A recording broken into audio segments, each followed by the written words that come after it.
Jesse? Yes. You see the thing I just sent you? There was an inquiry about minutes. Recording in progress.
I'd like to call to order this session of the Tacoma Park City Council. Will the clerk please call the roll?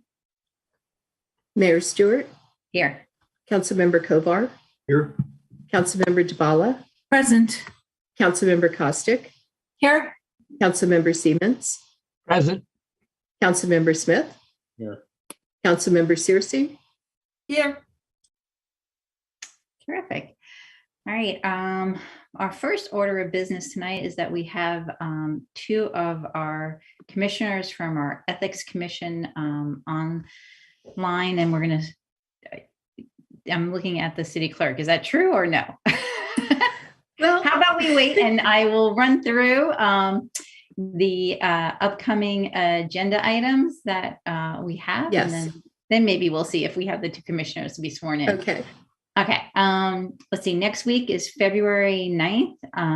And our regular council meeting will begin at 7:30. We have a public hearing on the redistricting plan, and we'll have a legislative update, and then we'll have a voting session with the second reading ordinance approving FY22 budget amendment number 3. And tentatively, we have scheduled first reading ordinance approving the ARPA spending plan and budget amendment. And then we have a work session, continued discussion of the redistricting plan and the draft ordinance. And then our next meeting is the following week, Wednesday, February 16th. We'll have a presentation on pavement conditions. And our voting session will be the first reading ordinance adopting a redistricting plan and tentatively the second reading ordinance approving ARPA spending plan and budget amendment. Our work session that evening is a continued conversation of the Reimagining Public Safety Task Force recommendations. And then following that, we have a meeting on Wednesday, February 23rd. We'll begin again at 7:30. We'll have a public hearing on traffic calming requests on 4th Avenue, Glenside Drive, Prince George's Avenue. And then we'll have a voting session on the second reading ordinance adopting a redistricting plan and a work session on the traffic calming request on 4th Avenue, Glenside Drive, and Prince George's Avenue. And that is as far as we've gotten so far on and planning our agenda. We have a lot happening over the next couple of weeks. So now I'll check in with the city clerk to see if our commissioners are with us now. They are with us. Okay. Yes. Would you like to introduce them? Yes, so we have 2 more ethics commissioners to be sworn in this evening. We have Jess Bravin, a continuing member, and we have a new member, Michael, forgive me, Michael Lazeja, or perhaps you could do better. Lajaya, Michael Lajaya. That's it. Good. Thank you. Great. All right. Thank you, Jess and Michael. If you both could raise your right hand, please, and repeat after me. I repeat your name or say your name. I. I. Yeah. Oh, Here we go. Yeah. Do swear Do swear do swear that I will support the Constitution of the United States that I will that support I the will support the Constitution of the United States and that I will be faithful and that I and will that I be will faithful be faithful and bear true allegiance and bear true allegiance allegiance to the state of Maryland to the state of to the state Maryland of Maryland and support the Constitution and laws thereof, and support the and support the Constitution Constitution and laws thereof, and that I will, that I will, and that I will, to the best of my skill and judgment, to the best of my skill and judgment, diligently and faithfully, diligently diligently and faithfully, without partiality or prejudice, without with- partiality yeah, or or prejudice, prejudice, execute the office of Ethics Commissioner execute the office the office of Ethics Commissioner for the city of Tacoma Park for the city of Tacoma City of Park Tacoma Park, in the state of Maryland, in the state in of the state Maryland, Maryland, according to the Constitution and laws of this state, according to the according to the Constitution and laws of this state, and the charter and code of the city of Tacoma Park. and the charter and and code code of the city of Tacoma Park. Perfect. Well, thank you very much. Thank you, Jess, for continuing serving on the ethics commissions, and Michael for joining. We very much appreciate your service to the city. Thank you, Mayor. Thank you. All right, now moving on, we have a proclamation for Black History Month that I'll read. Whereas during Black History Month, we reflect on the sacrifices and celebrate the many achievements and significant contributions made by African Americans to our economic, cultural, spiritual, and political development. And whereas Black History Month grew out of the establishment in 1926 of Negro History Week by Dr. Carter J. Woodson, who is known as the father of Black History Month, and the Association for the Study of African American Life and History. And whereas the 2022 national theme for observance is Black and Health Wellness and pays homage to medical scholars and healthcare providers throughout the African diaspora. And whereas the theme is timely as we enter the 3rd year of COVID-19, which has disproportionately affected minority communities and placed unique burdens on Black healthcare professionals. And whereas the observance of Black History Month calls our attention to the continued need to battle racism and build a society that lives up to its democratic ideals. And whereas African Americans locally have and continue to make substantial contributions to industries of all kinds in our region and beyond. And whereas African American leaders and innovators have and continue to leave an indelible imprint on our community by presenting an example of the rewards of hard work and perseverance, we honor and celebrate those contributions, past and present, throughout the month of February. And whereas diversity, equity, inclusion, and belonging are priorities, and we are committed to working with our community to eradicate racism in all forms, to provide an inclusive, safe, and resilient and sustainable future. And whereas the city of Tacoma Park is proud to honor the history and contributions of African Americans in our community throughout our region, state, and nation. We are determined to work towards eliminating disparities in communities of color and creating a better future, ensuring safety, trust, and belonging for all in our community. Now, therefore, I, Kate Stewart, Mayor of the City of Tacoma Park, do hereby proclaim February 2022 as Black History Month in the City of Tacoma Park and encourage all residents this month and throughout the year to observe, celebrate, and honor Black history and culture in our efforts to create a world that is more just, peaceful, and prosperous for all through appropriate programs, ceremonies, and activities. Thank you for that. And our next item is I think we have our legislative update.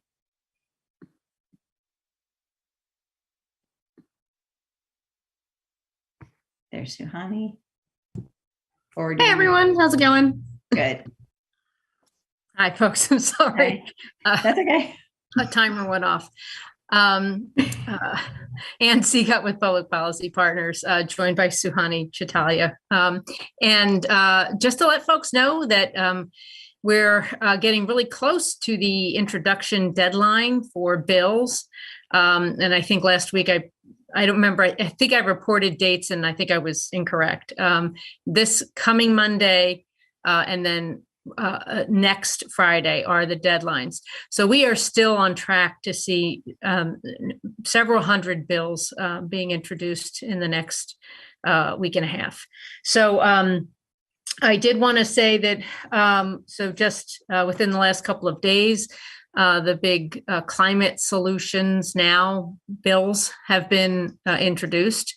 And so the city will certainly be weighing in on the importance of that.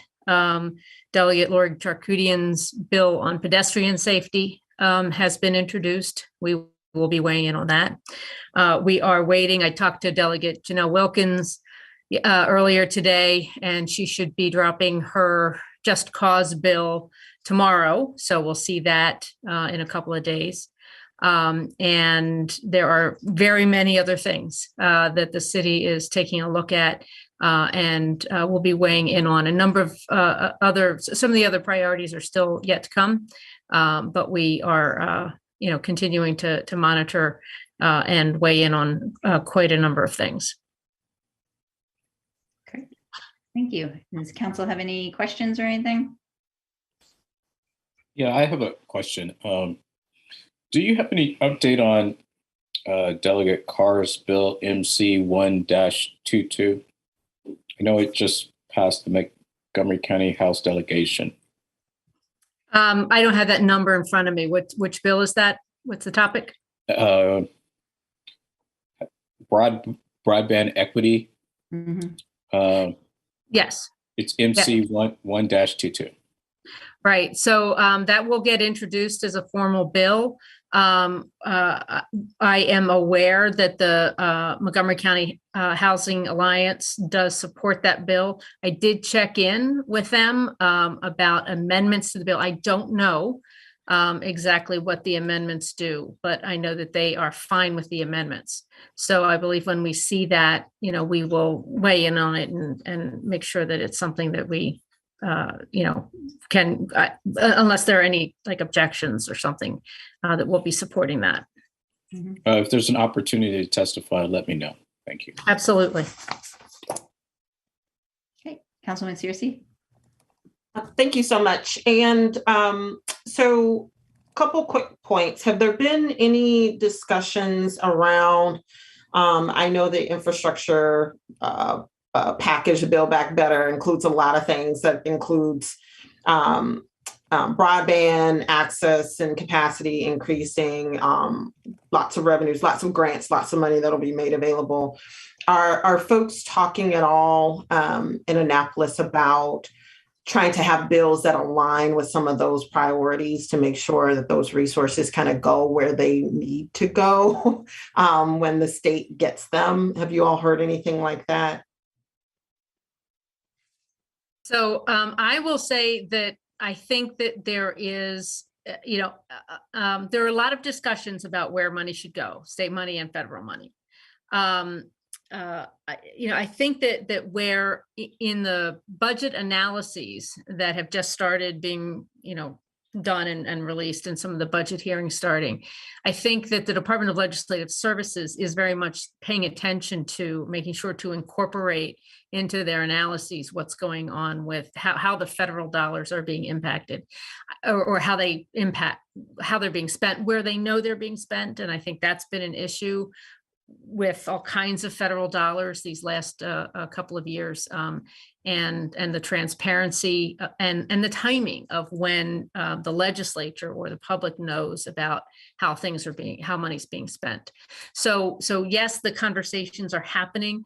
I don't know, if there are, some very specific things you're looking for, we can make sure that they get asked by the right people and answered by the right people. But it's absolutely permeating a lot of the discussions that are going on around the budget.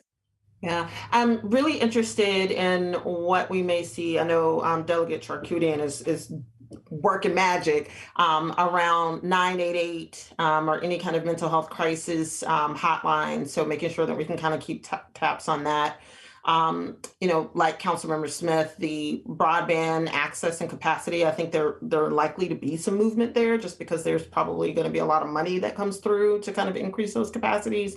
And then anything, again, that we may see in terms of bills around roads and making sure that we're able to our hybrid user revenues is one thing, but it seems like there's going to be a bunch of money to kind of also help with improvements of roads more generally and trying to make sure that local streets and local roads and sidewalks and things that may be part of any kind of federal dollars that may come down the pike is something that we're also working in local municipalities as part of, so that we're able to kind of not only deal with state highways, but also kind of make some improvements to local roads and sidewalks and ADA kind of things here as well. But thank you so much for the update. Absolutely. Thank you.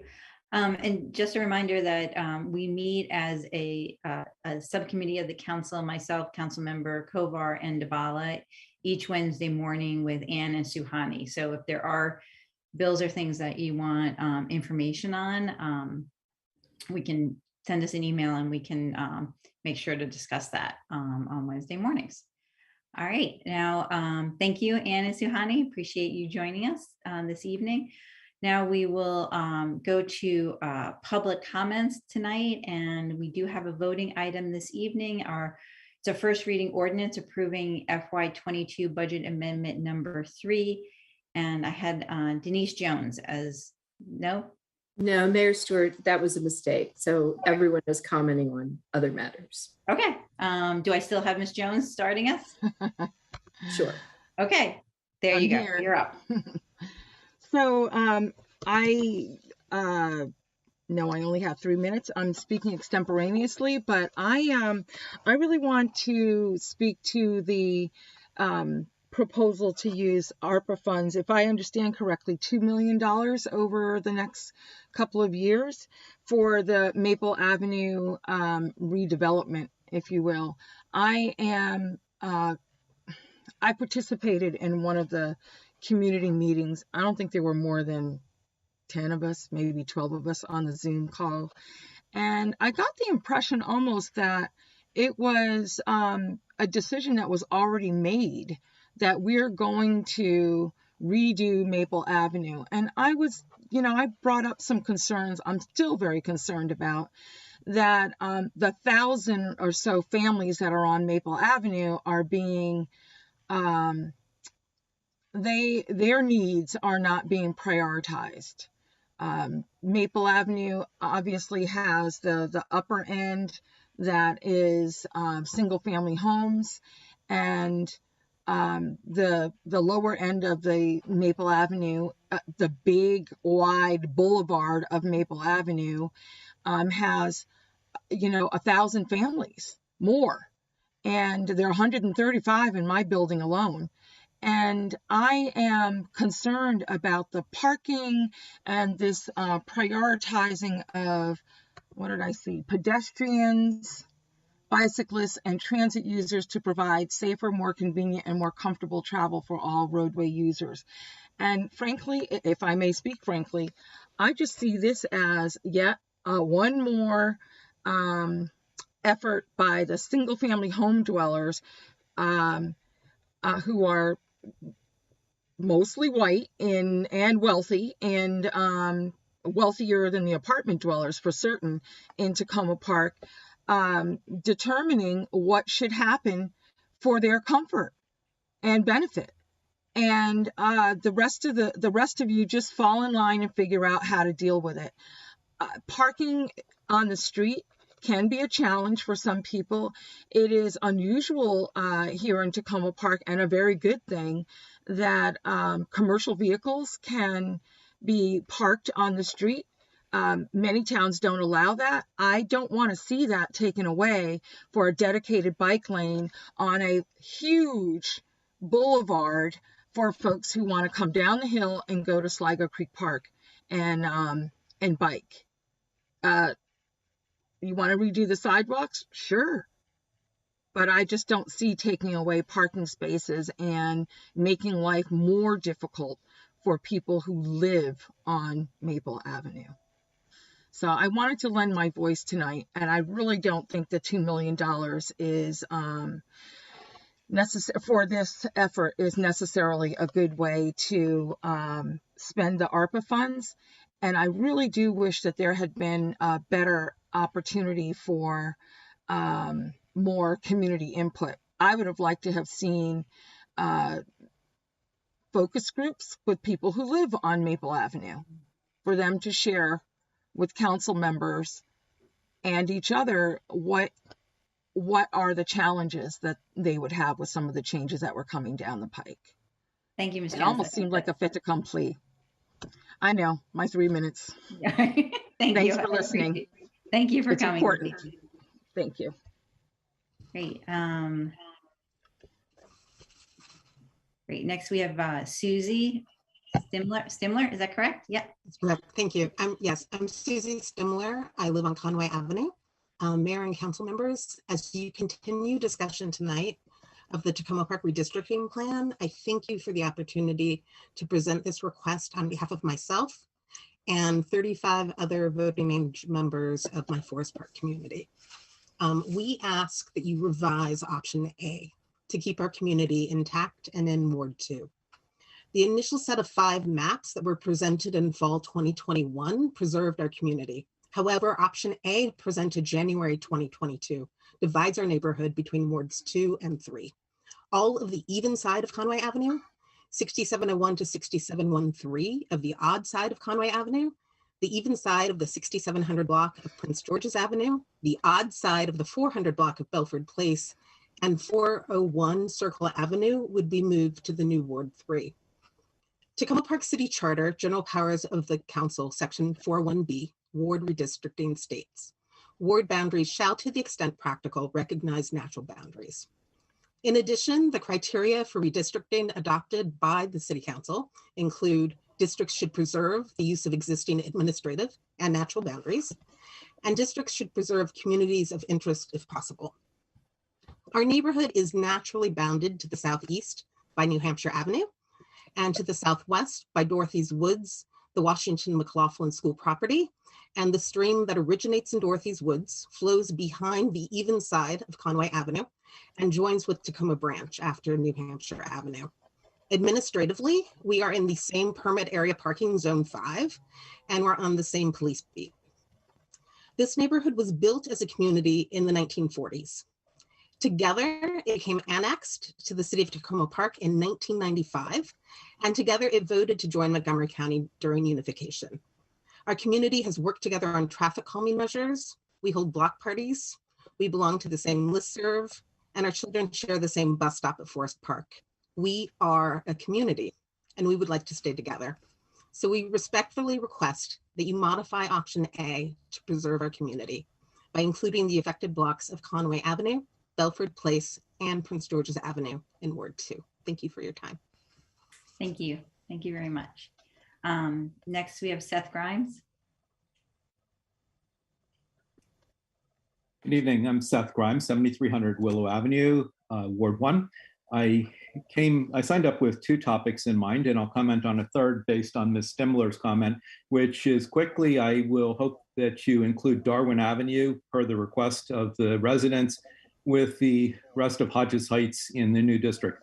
My other comments, first, I wish to commend the representatives of the Tacoma Park Presbyterian Church and the many others in the community who have asked you to prioritize critical, urgent human needs in the pending allocation of ARPA funds provided to the city. Capital expenditures can wait. So I will add my own voice to their advocacy, and I hope you will respond accordingly. Second, a very different matter. I've learned only very recently, and need to actually confirm this with staff, that the council stopped posting your minutes on the website. The link is dead, and I cannot find recent year's minutes via search.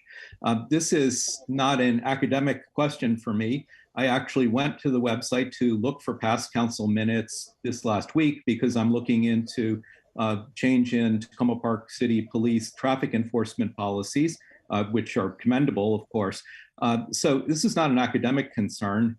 I don't know when the council stopped posting the minutes, but I urge you to resume posting minutes in the name of transparency, accountability, public engagement, all sorts of good things that constitute good government. People are interested in following what happens in the city council, in being engaged, and online is the first place they're going to have to look. They're going to want to look. I'll also note that Delegate Al Carr, who represents District 18, has introduced legislation along with Delegate Mary Lehman, who represents Prince George's and Anne Arundel counties. That is House Bill 246. It is a good government measure that would extend the dissemination of materials by local governments in Maryland, including the Tacoma Park City Council, materials such as minutes that are available under the Maryland Open Meetings Act. I submitted my own testimony to committee this week, and I hope that the bill passes. Regardless whether it passes, I do hope that you will resume publishing the City Council meeting minutes and every other conceivable bit of material that would be in the public interest, once again, in the name of transparency, accountability, and good government. Thank you very much for the opportunity to comment. Thank you. And thank you, Mr. Grimes.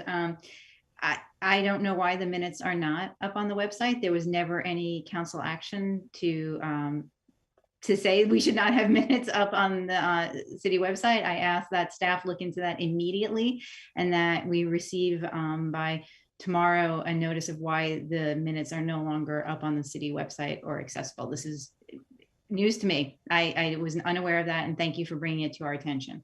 Thank you. I just checked the website and it looks like a dead link. Maybe that's just a broken link. It might just be not available via search. Minutes for the last. We're not having a conversation. We'll look into it. Thank you very much. We know sometimes websites go down. It was not a conscious decision. We thank Mr. Grimes for bringing this to our attention, and it will be fixed immediately. Next, we have Miss Mary Jane Machuey.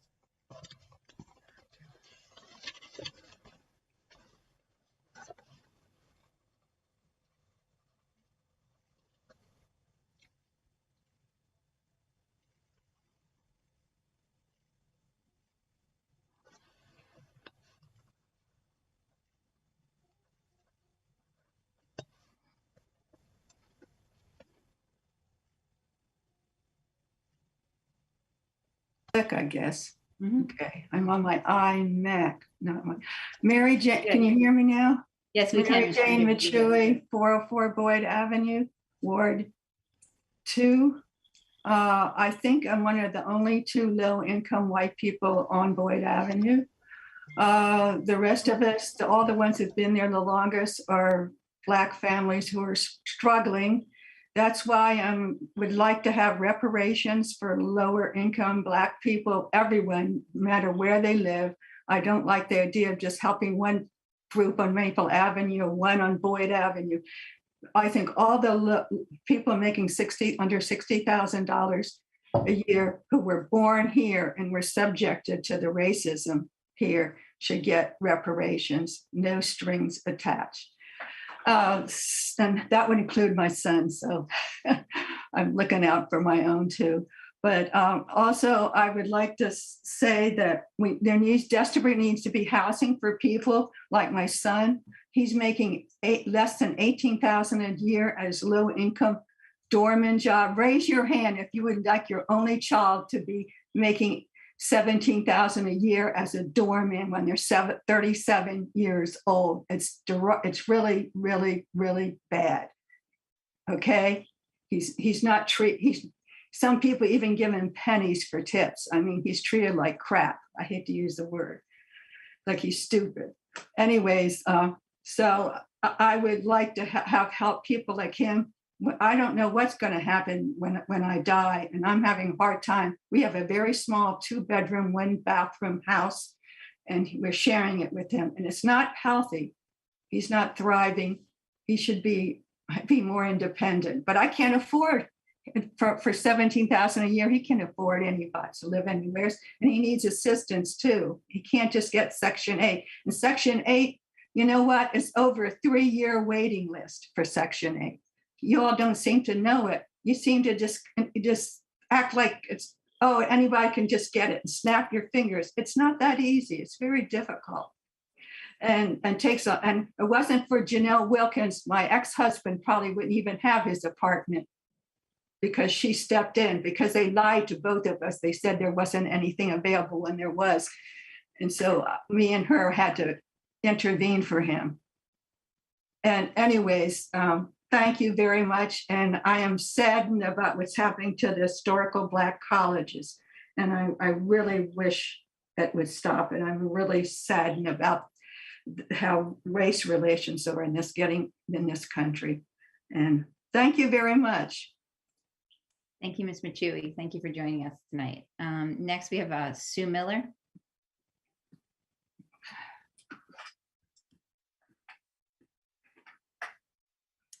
Good evening, Sue Miller, Ward 3. Tonight, I'm glad to support the ARPA spending plan submitted to you by residents today. And I know some of you support the ethical principle of quickly spending the funds already in hand on direct aid and the most urgent needs in this ongoing pandemic. I know it would have been difficult to survey all residents, especially those who are undocumented and most vulnerable. But it is also clear that the current emphasis on infrastructure projects does not adequately center pandemic effects. So we're relying on council to adjust the city's course tonight on ARPA. For the funds not yet in hand, I want to suggest 2 strategies. It is not too late to systematically survey all community groups with on-the-ground experience. We need assessments and advice from these embedded groups before committing the rest of the funds. And it is not too late to create focus groups for deep conversation with local experts. So let's hold a roundtable on food insecurity, including Adventist Community Services, Small Things Matter, Shepherd's Table, Crossroads, school ESOL teachers and guidance counselors, and multifamily housing reps. Ask them what is needed. Which residents won't be reached by the grants you've given so far? Who is being left behind? Who is hungry? Next, let's hold a focus group with local housing and legal groups, starting with CASA, Legal Aid, ACS, county reps, the shelter system, tenant groups. Who has disappeared quietly from our community? Who is afraid to come forward? Where are the gaps in the safety net, and how can we tighten that net? And we could have a focus group with childcare providers on their needs.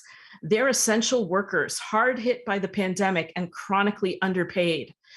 They may not have the time or Main Street savvy to apply for business grants. Should we fund parents or providers directly? Lunch and Learn and our rec staff should be at this roundtable, but the need and the network goes far beyond them. These outreach strategies can be accomplished quickly before the next funds arrive. We can survey local groups and we can hold public Zoom roundtables to share ideas. This is the moment to gather our community and benefit from their expertise. Thank you. Thank Thank you. And I think we have one more, Sally Kern this evening.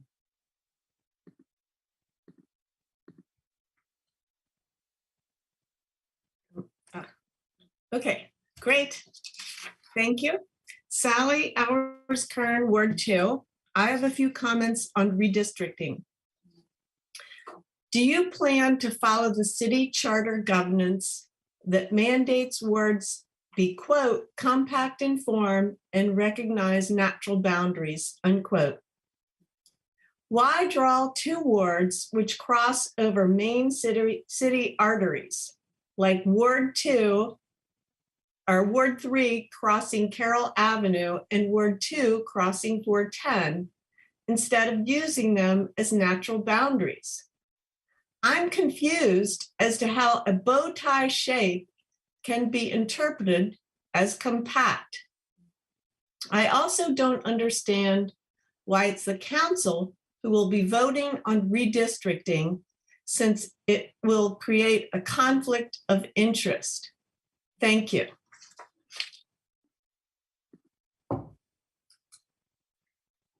Thank you, Ms. Kern. I believe those are all the public comments we have this evening tonight. So then we will go to council comments. Who would like to kick us off?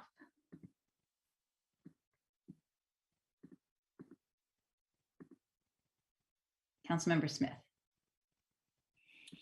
First, I'd like to associate myself with remarks from Ms. Jones, Sue Katz Miller, and Ms. Mary Jane Wichui. Those were right on point. You guys seem like you're sitting in my living room having a conversation with me. We need to do better on the issues that you brought to our attention. And I hope my colleagues, or at least a majority of them, feel the same way. I really appreciate the ideas from Ms. Miller about trying to actually talk to the people who are in desperate need for our support, whether it's financial, whether it's food insecurity. I seem to think that that is our role as council here at Tacoma Park. I would ask the staff to look at giving the residents a briefing on what the recent meeting at the planning department regarding the junction, so that residents can get a sense of where we are or where we're not with this project. I would like to thank the Presbyterian Church and everyone who signed on to the letter that I received today. I think these are excellent ideas. I hope my colleagues actually support some of these ideas, especially giving direct cash assistance to residents who need it today, not tomorrow, not a month from now. I would like to give thanks to the police department, the fire department, for everything they did for the residents of Flower Avenue, that there was a fire in one of the buildings. So I do appreciate all your efforts to put out that fire. And finally, I'll say that, you know, this is evening of big decisions regarding ARPA funding. My understanding of this funding was supposed to be to make municipalities whole, but also to help actual human beings that may have suffered or continue to suffer because of the pandemic. The pandemic has not ended, and we need to, in my opinion, shift some of our proposals to actually help the people that live in the city. And I lied. I would also like to thank Councilmember Grimes, who served with me on the council for a number of terms, for his comments. I do appreciate transparency, and I know that Mr. Fox will do everything possible to make sure that link is up and working. Thank you very much. Thanks. I'll just remind council that we now have a new policy of 3 minutes for council comments. So I don't know if the city clerk wants to put up the clock. I was actually just told we did have Ms. Carpenter, Ms. Sherry Friedman says she has signed up for public comments and received a confirmation, but I did not have her name on the list and she is with us. Could we go to her now and then continue with council comments? Yes, of course. Just give me a moment to bring her into the meeting. Okay, thanks.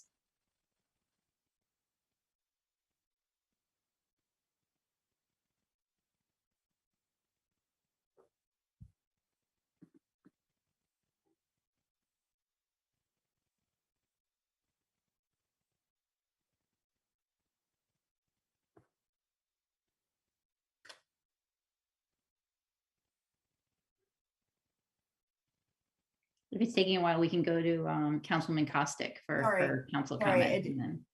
Can you hear me? Oh, nope, there's Sherry. Okay, yep, go ahead, Ms. Friedman. You're good to go. Excellent. Thank you so much. I really appreciate you guys taking me on in the middle of your round. So I understand, I wanted to talk again about the ARPA funds and the budget amendment. I understand that the funds can be used for infrastructure and to fill budget shortfalls. And I know that we need these improvements. I've lived here for 20 years and I so appreciate the amazing service that you all provide. And while I can probably tick off a lot of uses for these funds, I very strongly feel that at this time, the most important use is to help support those that have been the most affected by the pandemic without the economic means to really weather these bumps. So I'd like to support the comments that were made both by Seth Grimes and also by my neighbor Sue Miller, who I think really focused in about how we might use these funds better to best support those people in our very own community who really need these funds right now, who are making very complicated, very difficult choices in their lives because they've been negatively affected. I know that we have $5.5 million on hand that we can use, and we can use these immediate funds for needs like direct aid to low-income residents, eviction programs, food programs, small business aid, social services, et cetera. And then we can postpone the decision on additional funds. So again, I want to thank you so much for hearing me. I feel like this is a really urgent matter as people are affected today. So thank you so much for your time. Thank you. Thank you. And sorry for the mix-up. Glad you could join us. Thank you. All right. So I do think that's it for public comment, and we will resume council comments with Councilwoman Dabala and then Costick. And just to go back to, we did set a policy of 3 minutes for council comments. Sure, I will be brief. I was also going to thank the police chief for a wonderful meeting in Long Branch, Sligo last night on crime and policing in that neighborhood and in the guardian style of police operations and associated. So we talked about ARPA funds and what could be done with them. It was just a thank you very much. And thank you to the Long Branch Neighborhood Association for setting it up.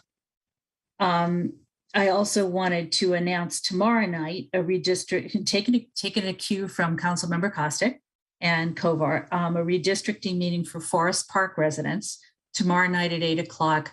And if you don't see the Zoom on the Forest Park listserv, email me and I'll send it to you. I received, as did we all, and I read the letter from the 158 residents, including quite a few from Ward 2, about the use of ARPA funds, and heard all of you talking tonight.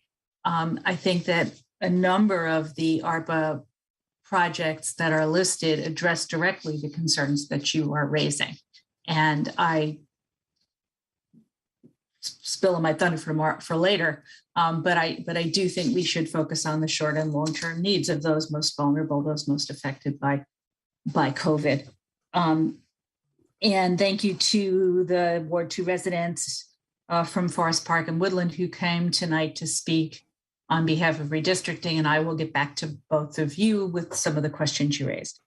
Two more things. Montgomery County Green Bank bill, 10% of this county's energy tax is now dedicated to the Green Bank for commercial and multifamily energy efficiency. That's a win for us because we supported that. And it's a great county action. And I'm excited to hear the discussion and participate in it later tonight. I think it's an exciting opportunity, once in a lifetime, to make a difference in our community with these ARPA funds. And that's it for me. Thank you. Great, Councilman Costick. Good evening, everyone. First of all, big thank you to our Ethics Commission members who were sworn in earlier tonight, and to those who were sworn in a couple of weeks ago as well. And thank you to the residents who spoke tonight on redistricting and ARPA, and the many who have sent me your feedback and the letter that we received with a number of signatures from residents in the community. It's really helpful to hear from folks and to get your feedback. So thank you for all of this. I'm looking forward to delving into that later this evening. I have a couple of updates on a number of meetings that have happened recently. Thank you to residents who've come out for the redistricting meetings I've been having. I've had some really great conversations with different neighborhoods across the city, and it's been really productive. So thank you for everyone who has participated. I just before this meeting took part in a WSSC meeting related to a water and sewer replacement project that is going to be happening along Eastern Avenue. The property owners there are very familiar with the project and have been involved in that, coordinating with WSSC. But for those who have not been following it so closely, just want to make sure folks know that the work will begin next month in March of 2022 and is expected to happen between 9 a.m. and 3:30 p.m. on weekdays, and is expected to go for about a year. So we can expect some new construction coming up in that area. I know you all have been hit with a lot of construction over the past few years, but hopefully we're getting to an end soon with updated infrastructure. I also had an opportunity to take part in the National League of Cities board meeting as chair of the Human Development Federal Advocacy Committee. I'm also on the National League of Cities board, and we had a meeting to sort of welcome board members today. And there was some talk about the upcoming conference, the NLC conference that is happening next month, which is going to be focusing largely on ARPA implementation. So that should be useful discussion and hopefully some useful information. And then I just wanted to let folks know about two upcoming meetings. Tomorrow evening at 7 p.m., the ANC commissioner in DC is going to be holding a meeting virtually to talk about the development that's happening on the DC side on Eastern Avenue near Laurel. So tune into that. Let me know if you need a link, if you want to know a little more about what's happening there. And then next Tuesday, there's going to be a meeting related to the Sligo Mill sidewalk request that is being put in. And there are a number of upcoming traffic calming requests throughout Pinecrest. So hopefully we'll have some more updates on that coming soon. Thank you very much. Thank you, Councilmember Kovar.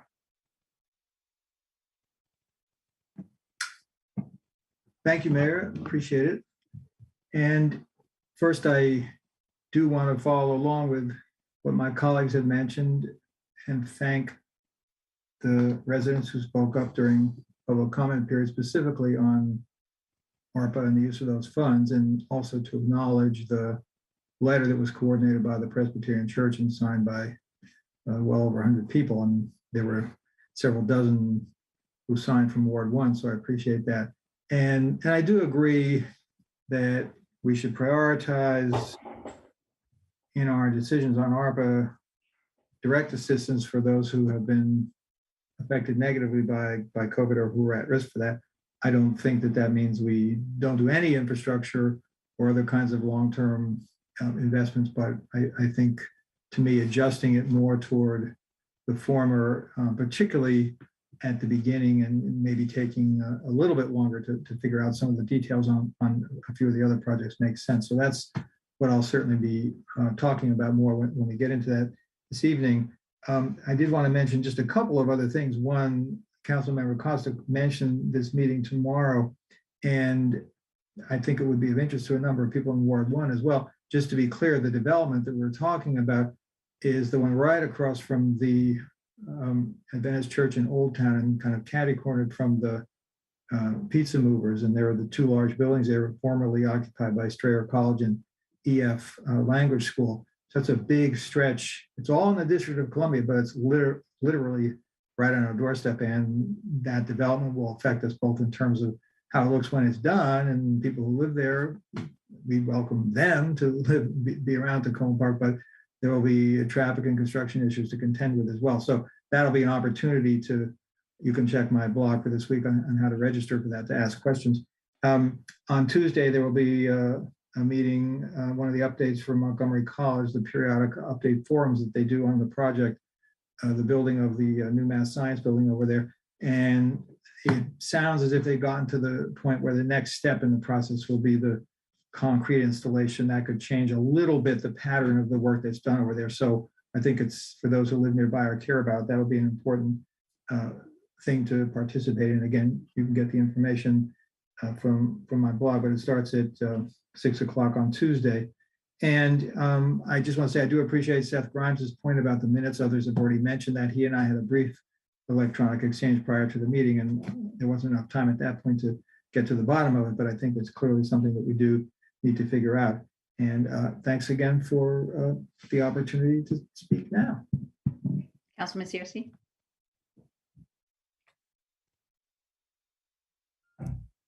Good evening, everyone. So I don't want to sound like a broken record, but I will, because I agree with all of the comments that were made tonight around making sure that we're striking the appropriate balance, meeting the spirit of our community, but also making sure that we are meeting the spirit of the ARPA dollars by making sure that we're providing resources to those that are in need in our community. So I really want to thank all of the residents that have come out tonight to provide comments and your letters and your thoughts and your ideas. I know sometimes when you're in Zoom calls all day, you feel like you're just speaking to a screen, but we hear you. And I can say I agree with you. And we will work to make sure that that balance is struck as we're having conversations around fund obligations. So thank you all so much. And I want to encourage you all to keep those letters and keep those ideas and keep those thoughts coming. Couple of quick meetings. So the New Hampshire Gardens Community Association will be having a meeting on February the 13th at 7 p.m. And they are looking for officers. So I used to serve as a president of that organization. So I want to encourage people who are interested in serving that neighborhood to please consider to apply to be an officer for that group. Also on February the 15th, the evening of February the 15th, the time will be sent out, and we'll send out an invite.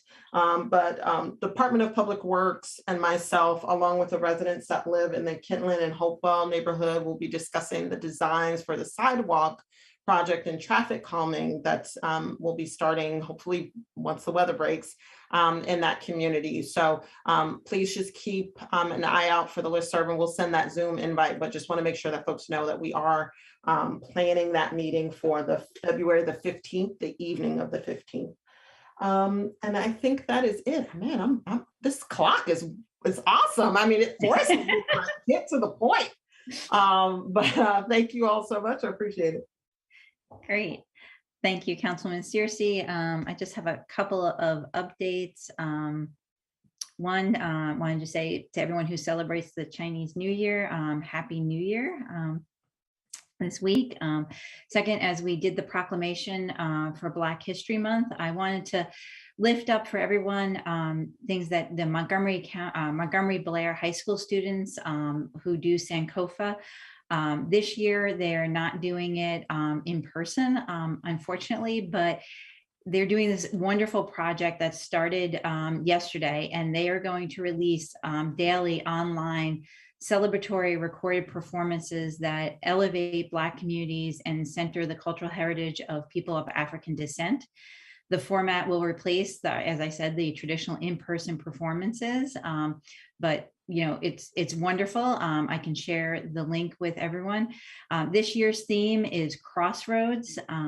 It uplifts, I'm reading from their website, uplifts the idea that high school and the immediate years that follow are a critical period where young adults make major decisions about their identity and how they will define themselves in life.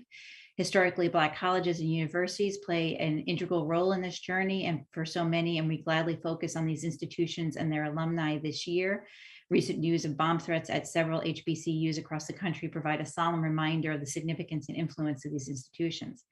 Additionally, Crossroads also represents an intersectionality in Black communities across race, gender, sexuality, have long been a source of inspiration and growth throughout the African diaspora. So this year's performances boldly highlight and explore these themes. And I just highly recommend, I've been yesterday and today, watch them, and I will share the link for everyone, but you can go to the Blair High School website to get more information. And once again, the students really amaze you. The next is yesterday, I testified on behalf of the city regarding tax duplication at the county.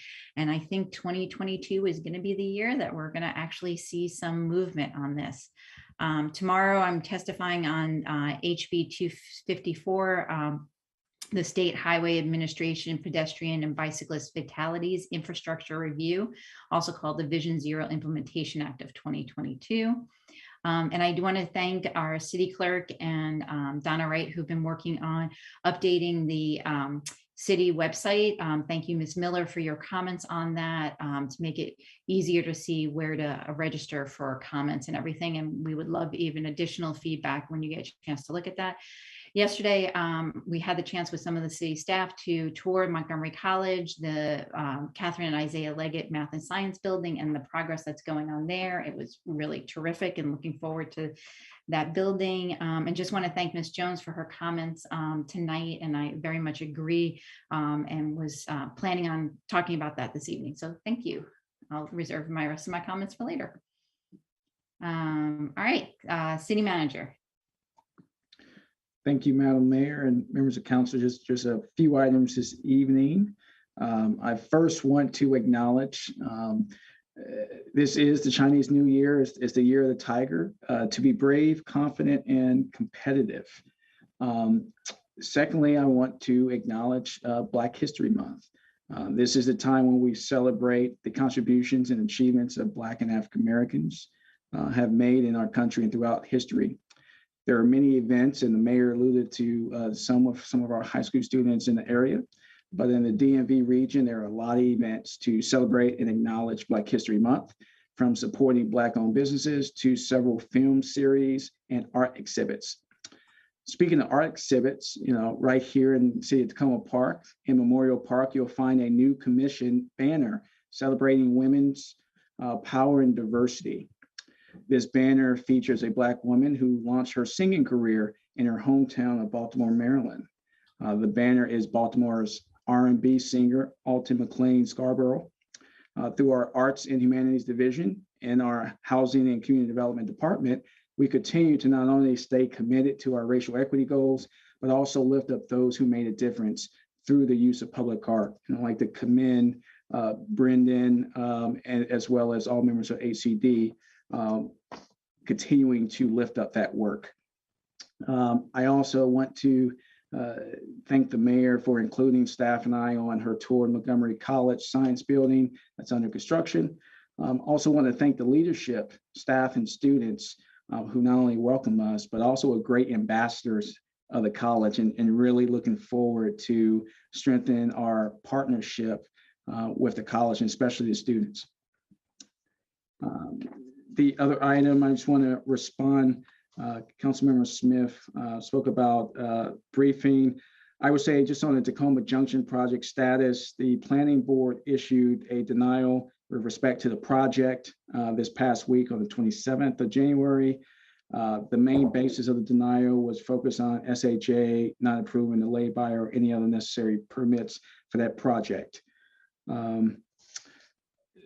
couple other items I'll just touch base on. Staff is continuing to implement our vaccine mandate for staff and preparing for our policies to focus on our volunteers. And we stay committed to protecting every staff member and member of the community that we come in contact with. Everyone's health and safety are a top priority to the organization as we continue to manage this pandemic. As I stated last week, in partnership with the county, we will be hosting COVID-19 testing at our recreation center each Wednesday of this month from 9 a.m. to 6 p.m. You do not need any government ID or a doctor's orders. The testing is free and testing is for all ages. In conjunction with that, we're also will be providing some free test kits and some free N95 masks every Wednesday as well.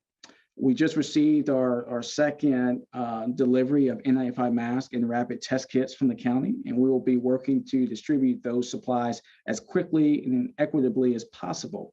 We will be having the kits in the library very shortly, and we'll be working with other city departments to ensure widespread access to strategic locations in Tacoma Park. We will have more details to share soon and look forward to continuing the city's efforts to keep Tacoma Park safe and healthy. And the last thing I would like to say, I just want to just thank the staff for all they do. It has been a very challenging and trying time over this past year, particularly the last 6 months. But staff continues to stretch themselves to meet expectations of the community and council. And we're extremely small and nimble as a team, and that presents its own challenges from a staffing and capacity perspective. But I want to just recognize, appreciate, and commend every employee for their hard work and commitment each and every day for the citizens of this community. And I turn it back over to you, Madam Mayor. Great. I see Councilmember Smith and then Kovar have their hands up. Mr. Fox, thank you for the briefing. I was wondering, in the spirit of Black History Month, can we host on our websites iloveblackpeople.com? It is basically a 1937 Green Book digital version. Thank you. Councilmember Kovar. I just wanted to mention on the testing that's being done on Wednesdays this month at the rec center on New Hampshire Avenue.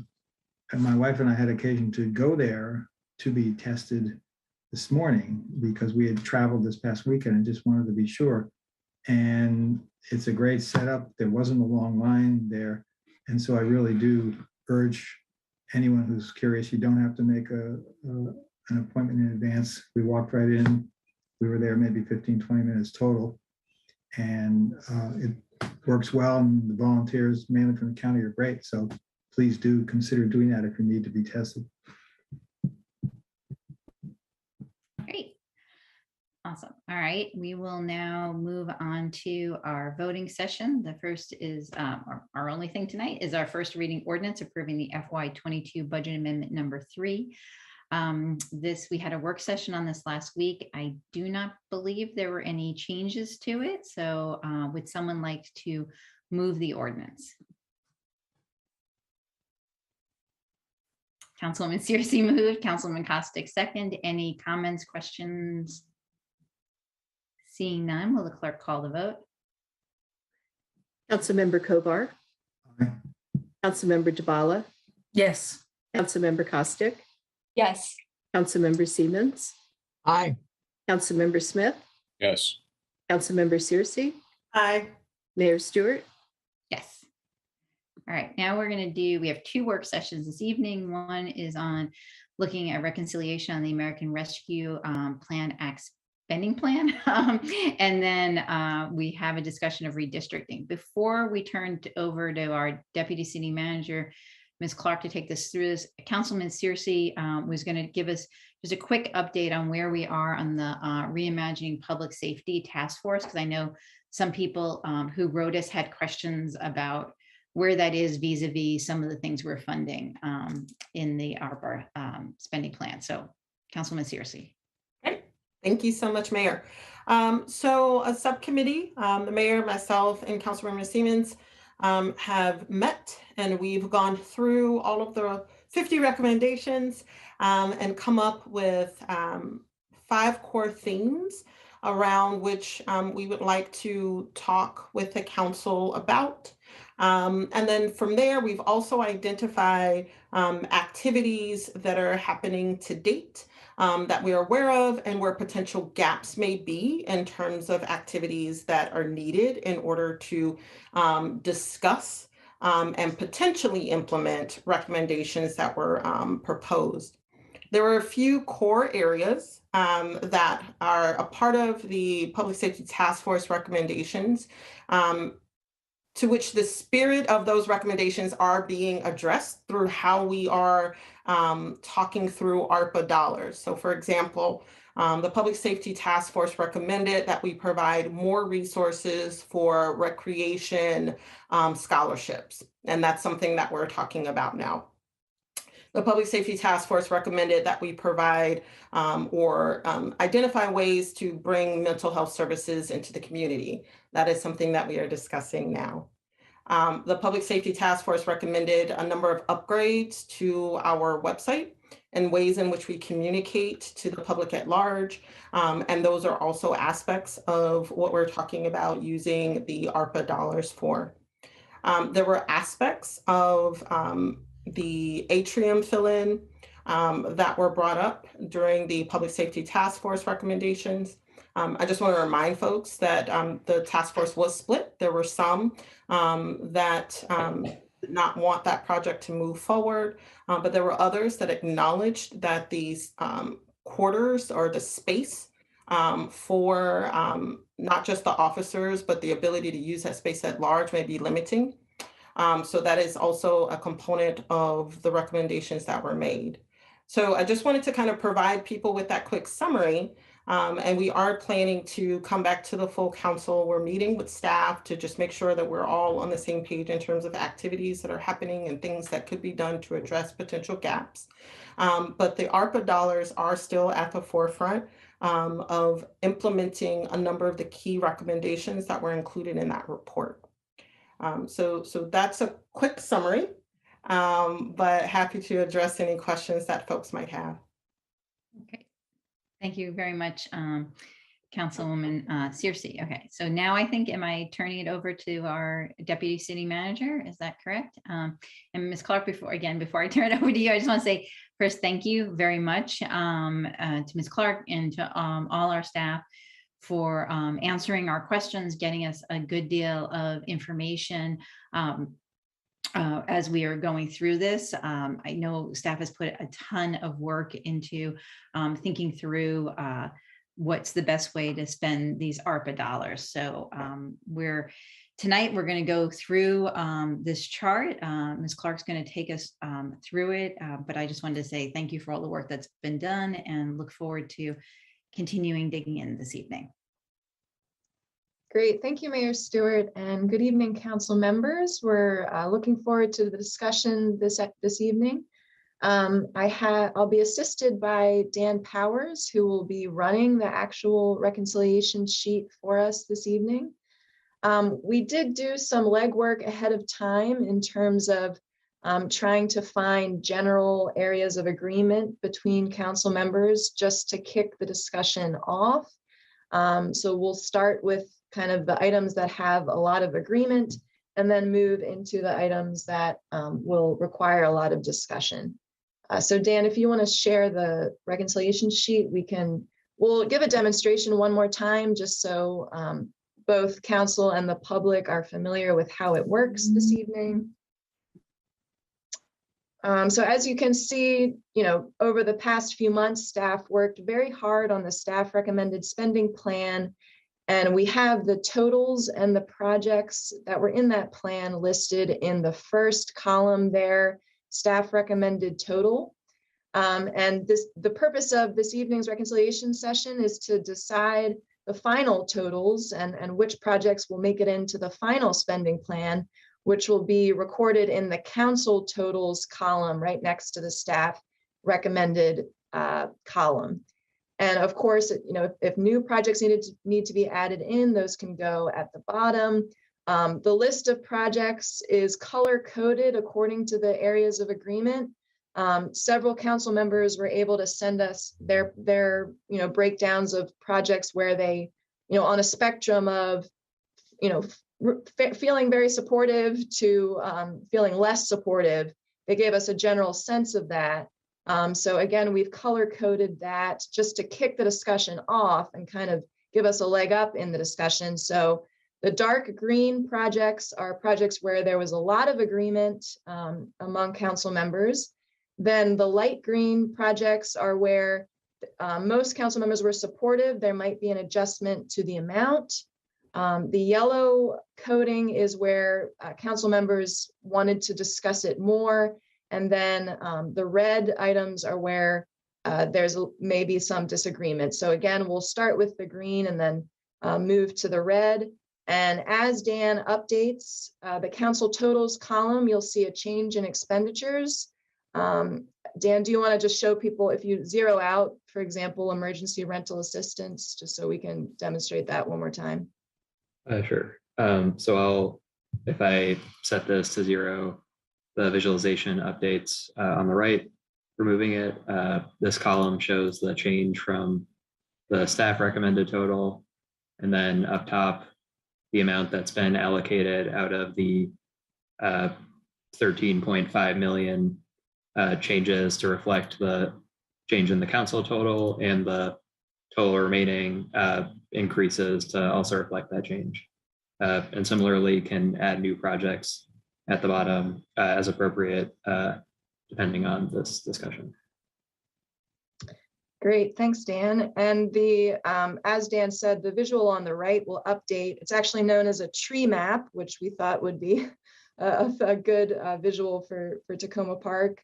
And of course, the ultimate goal here is to, once we have the final amounts per project, that will allow us to turn the final amounts and the final list of projects into a budget ordinance for council's vote in the coming weeks. And then once we have that approval, we'll be able to start implementing these projects, which we're very much looking forward to. Councilman Navala has yep. a question. Sorry, Jessica. I think Sure. Councilman Navala had a question.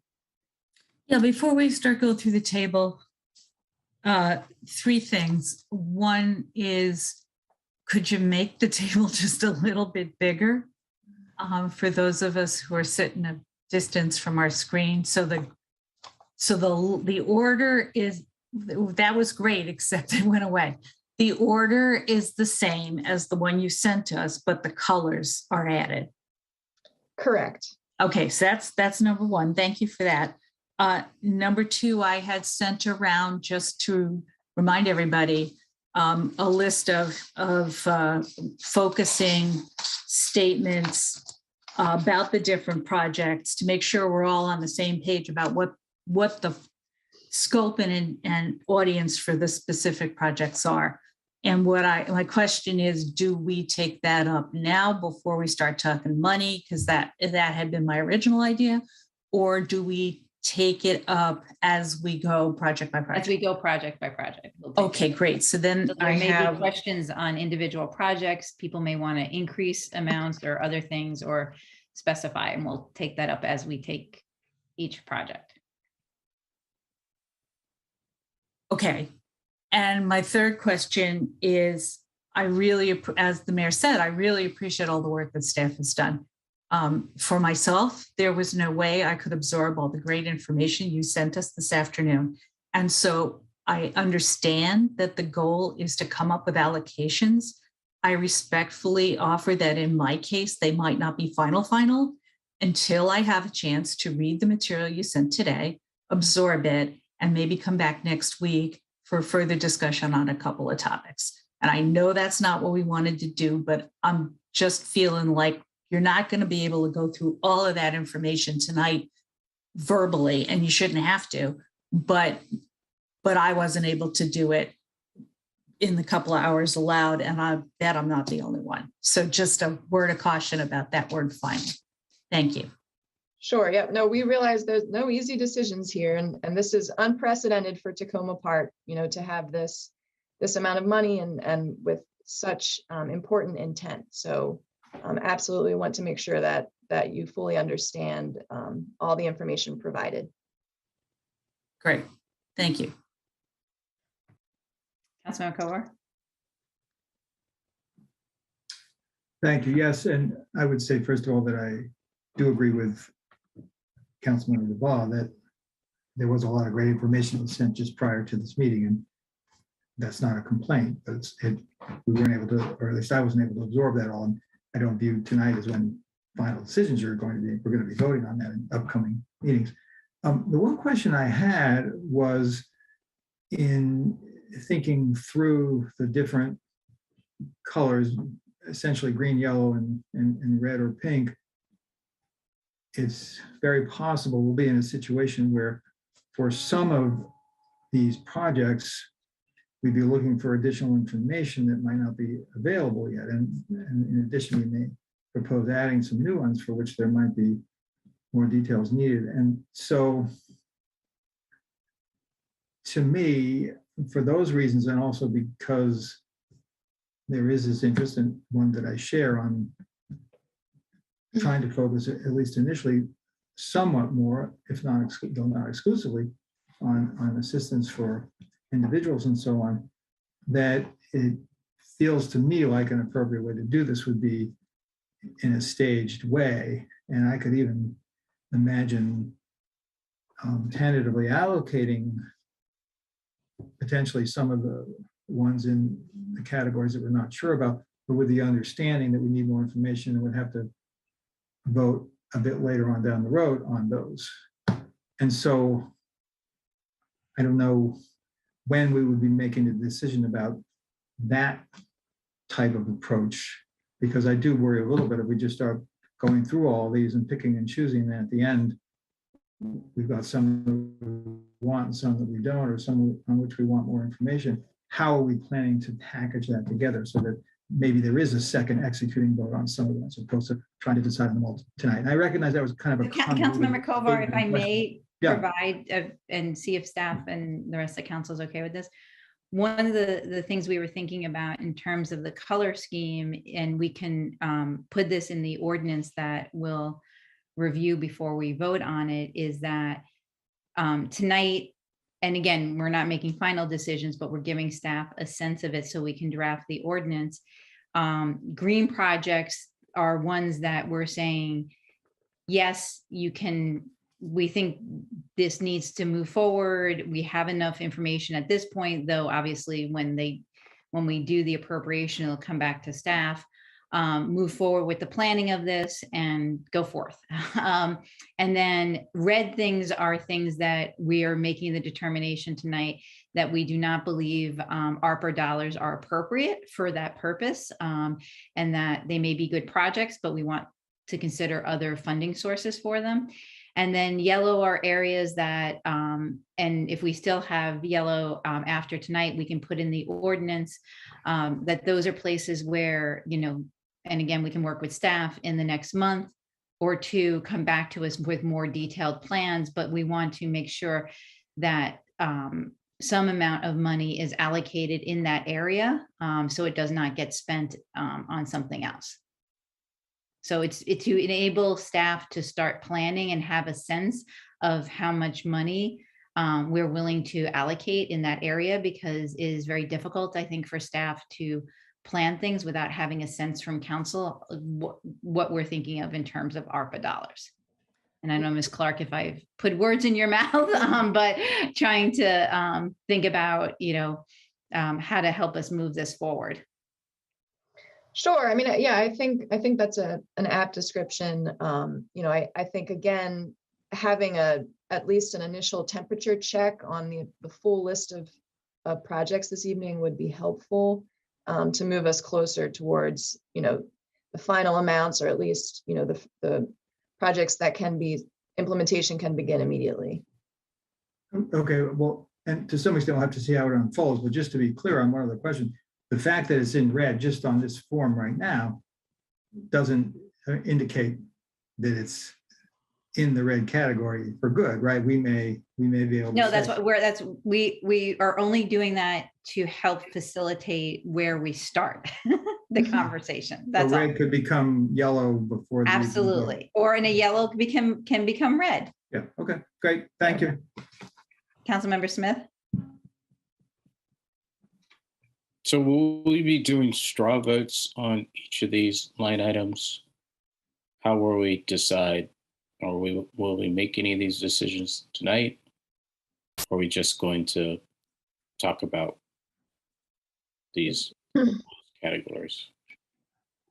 I think our hope was to, like we do reconciliation for the budget, is to get, as Ms. Clark said, a sense of council this evening so that council can, so that staff can prepare the ordinance that we'll vote on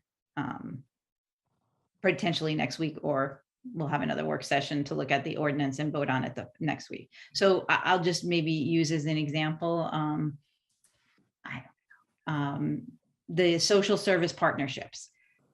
That one, it seemed in our conversations over the last few weeks, general consensus from council that we want to put money towards that in a couple of different areas.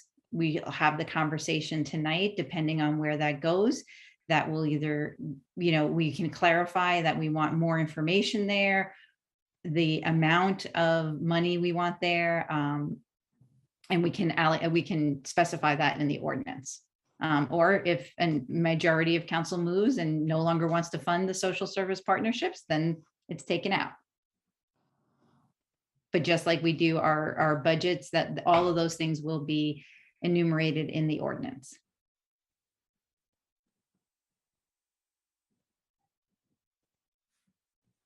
All right, Ms. Clark, I think you take it away now. Okay. All right. So if we start with the dark green programs, so in turning it dark green, so we obviously received feedback from 5 council members, so it wasn't all the full council. So we can't say that the dark green means that there's agreement for the full council, but many were supportive. So we'd like to go ahead and leave the $500,000 in that that project will at least receive that amount or more in the final spending plan. Are there any objections to that before we move on to the next dark green project, or any questions on this project? I'm not seeing any, so I think you can proceed with the $500,000 for emergency rental assistance. Great. And Ms. Clark, yeah, good. You're bolding it. Okay, I was going to say, like, let's figure out a way of. All right. Next, for the laptop lending program, which is also going to work in tandem with the Wi-Fi hotspot lending program for $3,000. Both of those we'd like to move forward with at least that funding amount.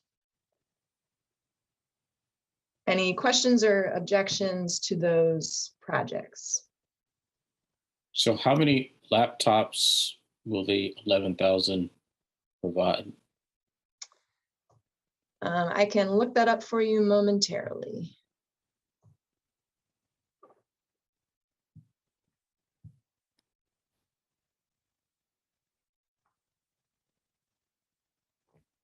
So it should be 30 convertible laptops provided.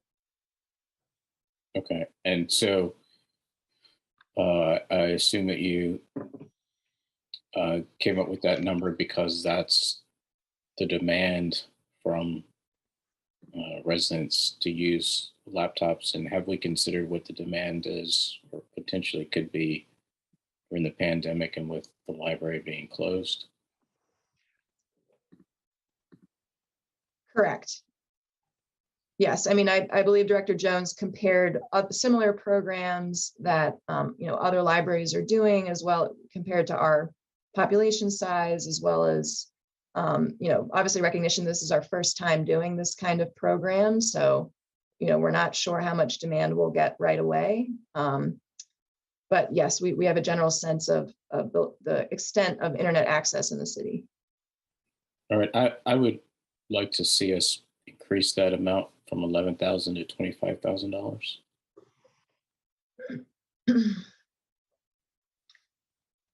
Okay, so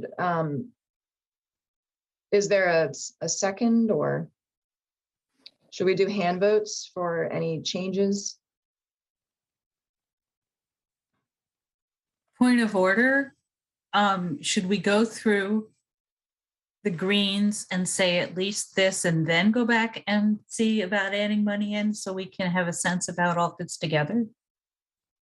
I think as we do this with the budget, people make their requests here, and then we kind of keep track of those things and vote for them at the end. But I think that there may be opportunities that people are going to say, well, I think we could do less in this area, in another area. So right, it kind of have to track. suggest Mr. Powers adds the additional money for laptops as like a new project, so that way we can, so if somebody wants to add, and at this point, we can come back to it later. But it sounds like at a minimum,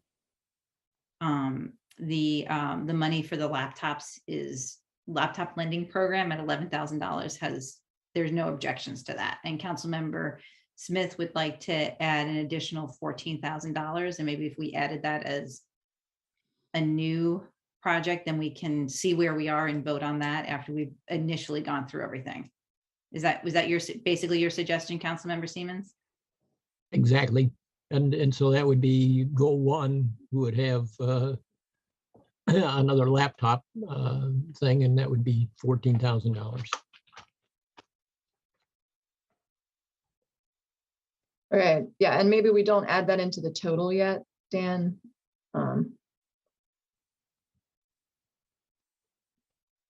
we kind of keep those new projects separate. Maybe add a separate total for contingency, how it's over, going up or down. I know, but Dan, this is so impressive that you're doing. I can't wait till we actually get to the real budget this year. You're gonna make reconciliation so much better. Yeah, I guess I could do the original total.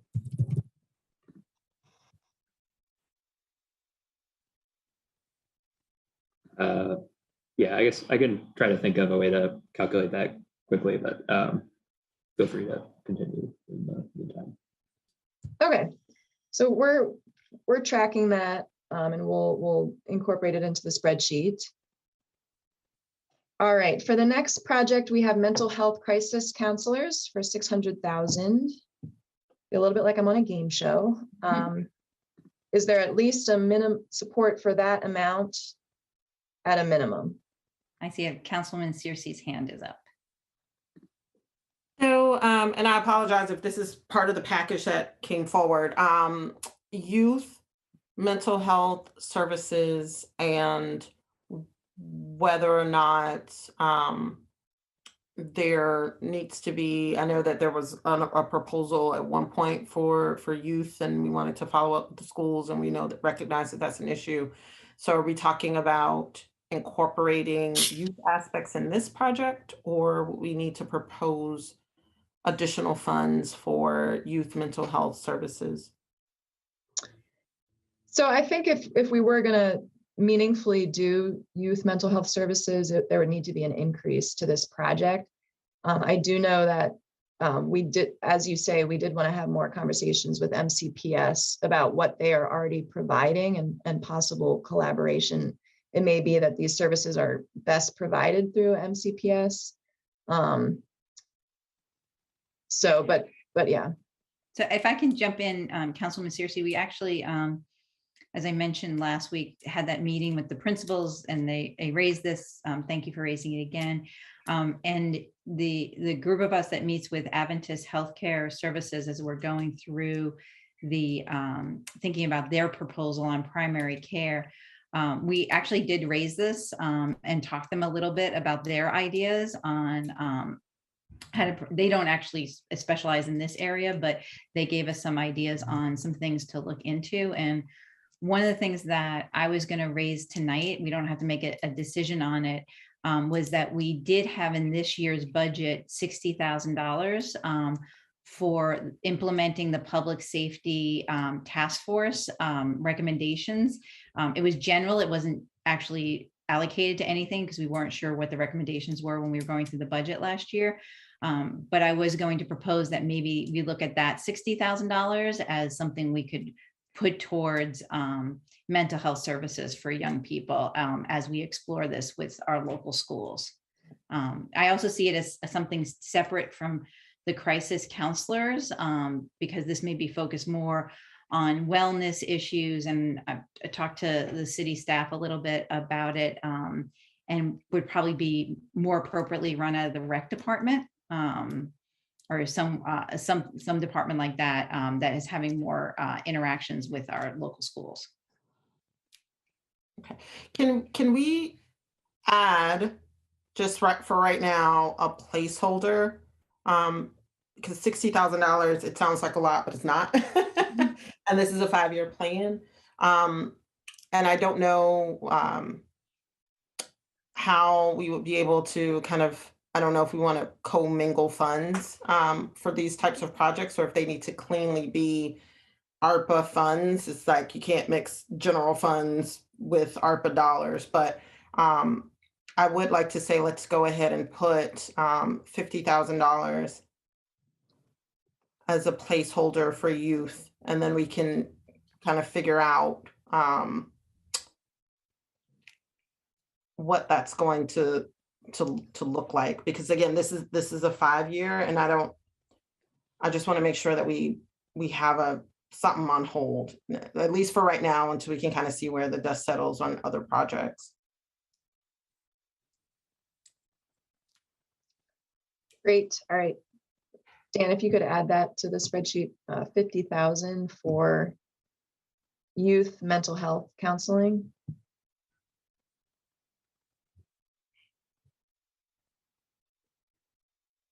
Great. All right. Any other comments or questions on the mental health crisis counselors project? And I would just say, if we're going to keep mental health, if we're, and I like the idea of keeping the counselors separate because it is a different population, then I would be okay with us bolding out the mental health crisis counselors as a line item, because that's a separate kind of initiative, and moving forward with that. Yeah. And I do want to say, as Councilwoman Dabala said last night, we had a meeting with the chief and some residents talking about local issues in Ward 2. And I know some people have raised questions about where the crisis counselors would be housed and everything.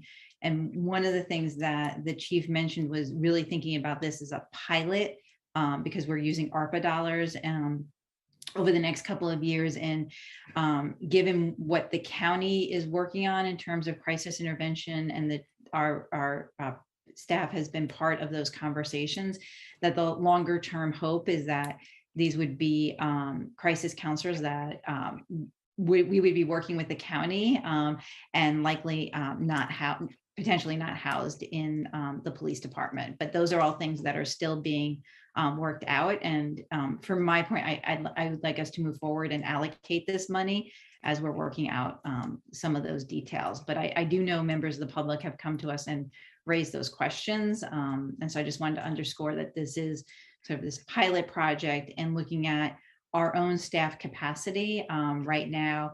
And we are undergoing a study, an assessment of our staff and what's it called? A workplace assessment at the moment. And so, but I'm fully supportive of moving forward with the $600,000.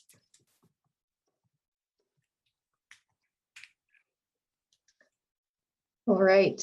So we have 3 projects bolded so far out of the dark green category. Moving on to, actually, Dan, we have to bold the Wi-Fi hotspot lending as well, as that's really linked to the laptop lending. Yep, great. All right, and then the Tacoma Langley Crossroads Business Incubator for $500,000.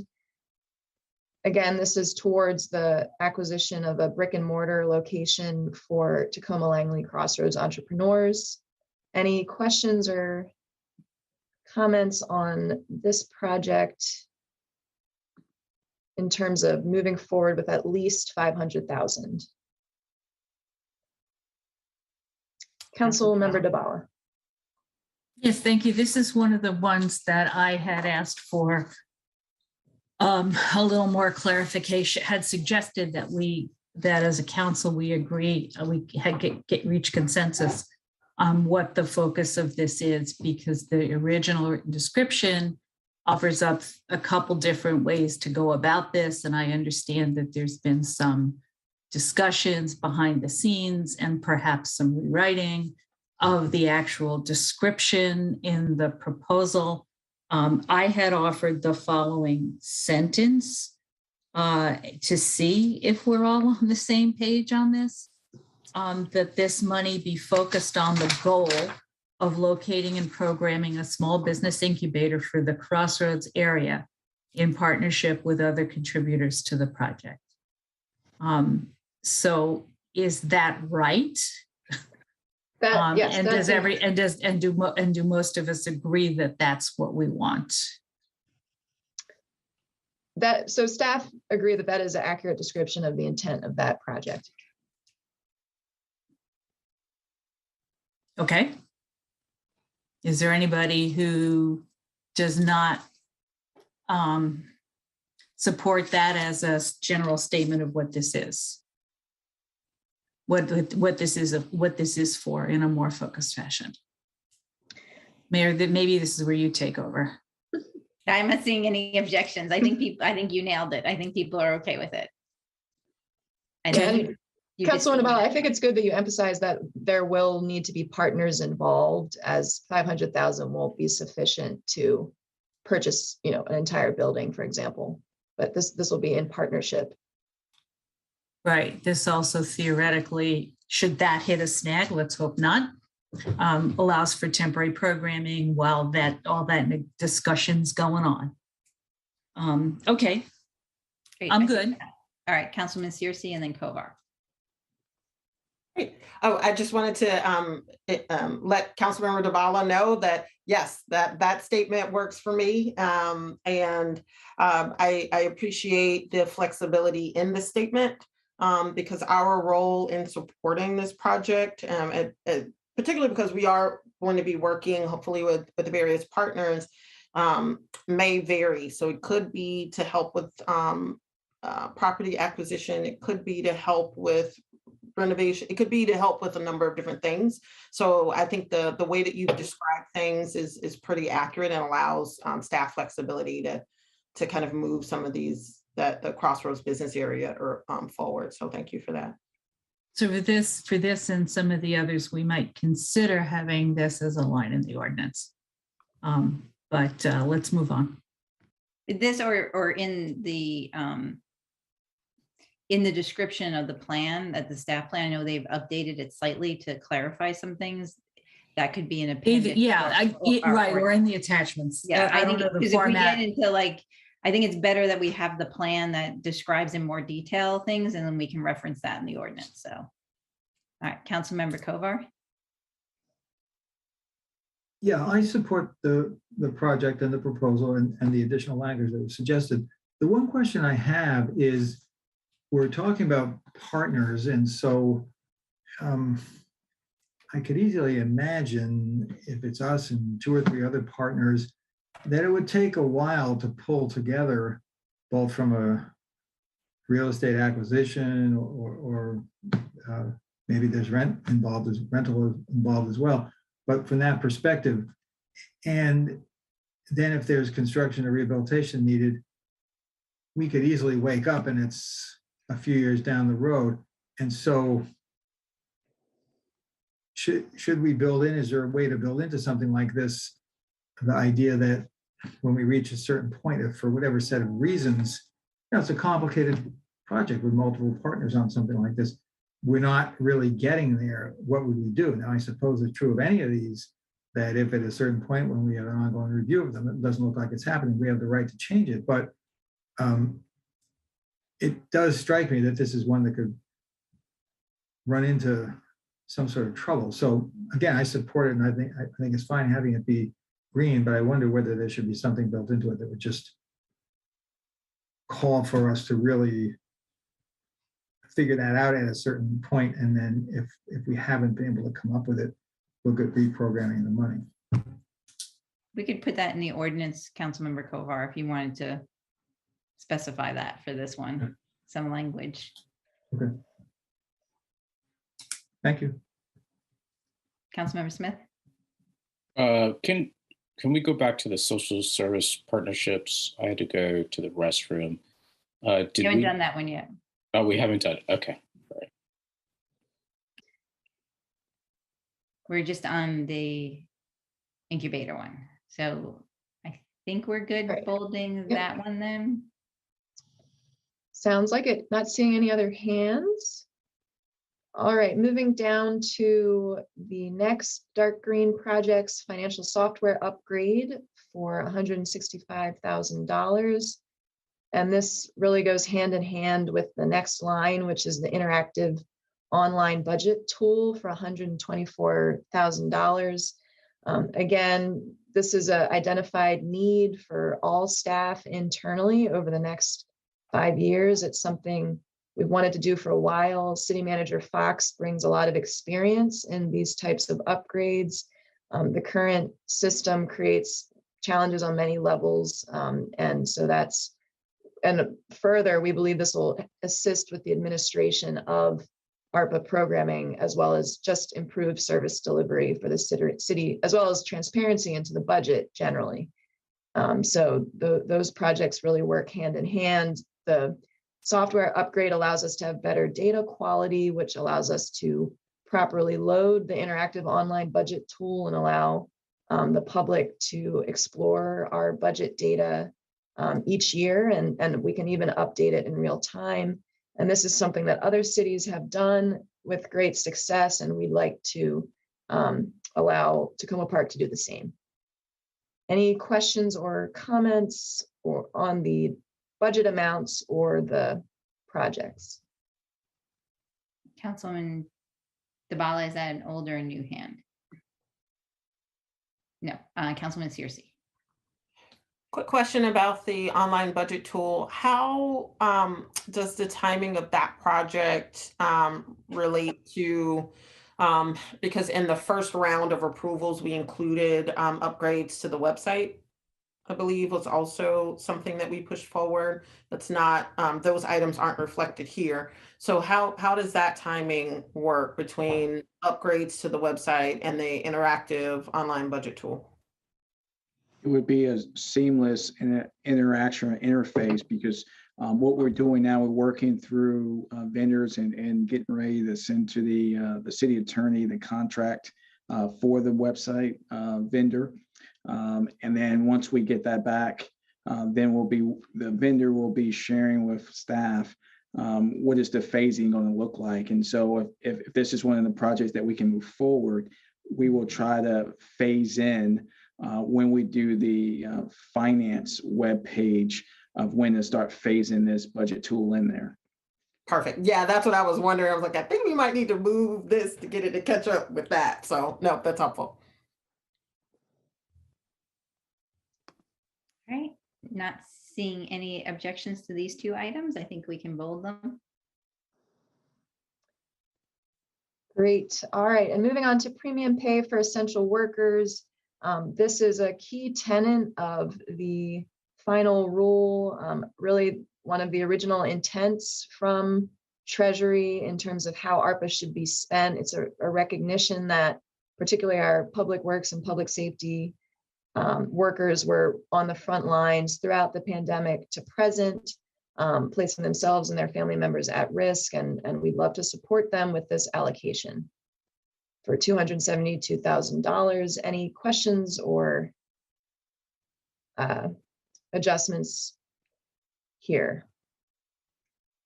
And I'll just, Ms. Clark, I'll just jump in. Just remind council, you've already voted for the premium pay as of last year. So if there's any other questions, we can take those. But I just want to just remind you, you did vote on this.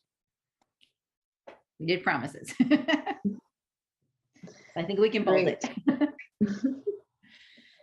All right, moving on to the light green, which again had broad agreement, at least from council members who were able to weigh in earlier today, as a starting point, but might have some adjustments to the dollar amounts. We can start with grants for small businesses for $150,000. Great. And I think on this one that I'd like to add to the bottom of the list, actually, if we can, doubling this. So another 150 towards the small businesses. But definitely want to do a minimum of 150,000. And I think, I don't remember if I saw a staff response to this. And we've talked about it, but Councilman DeBala raised this earlier today, whether or not this money would be focused on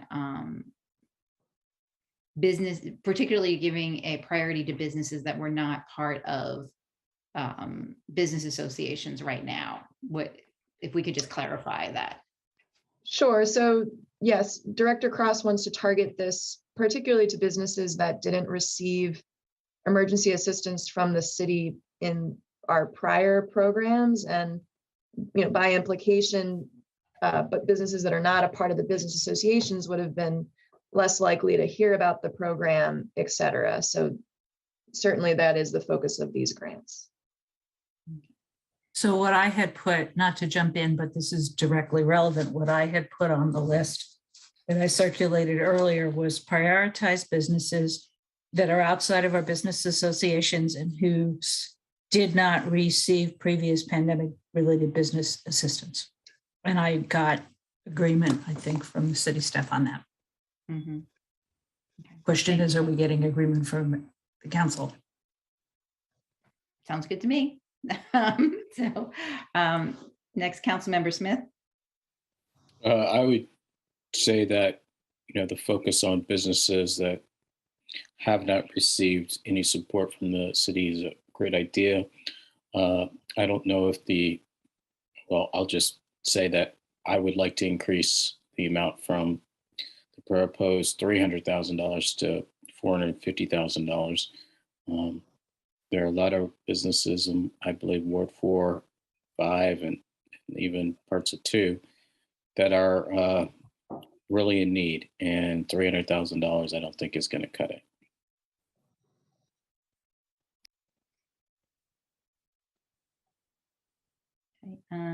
Councilmember Kovar.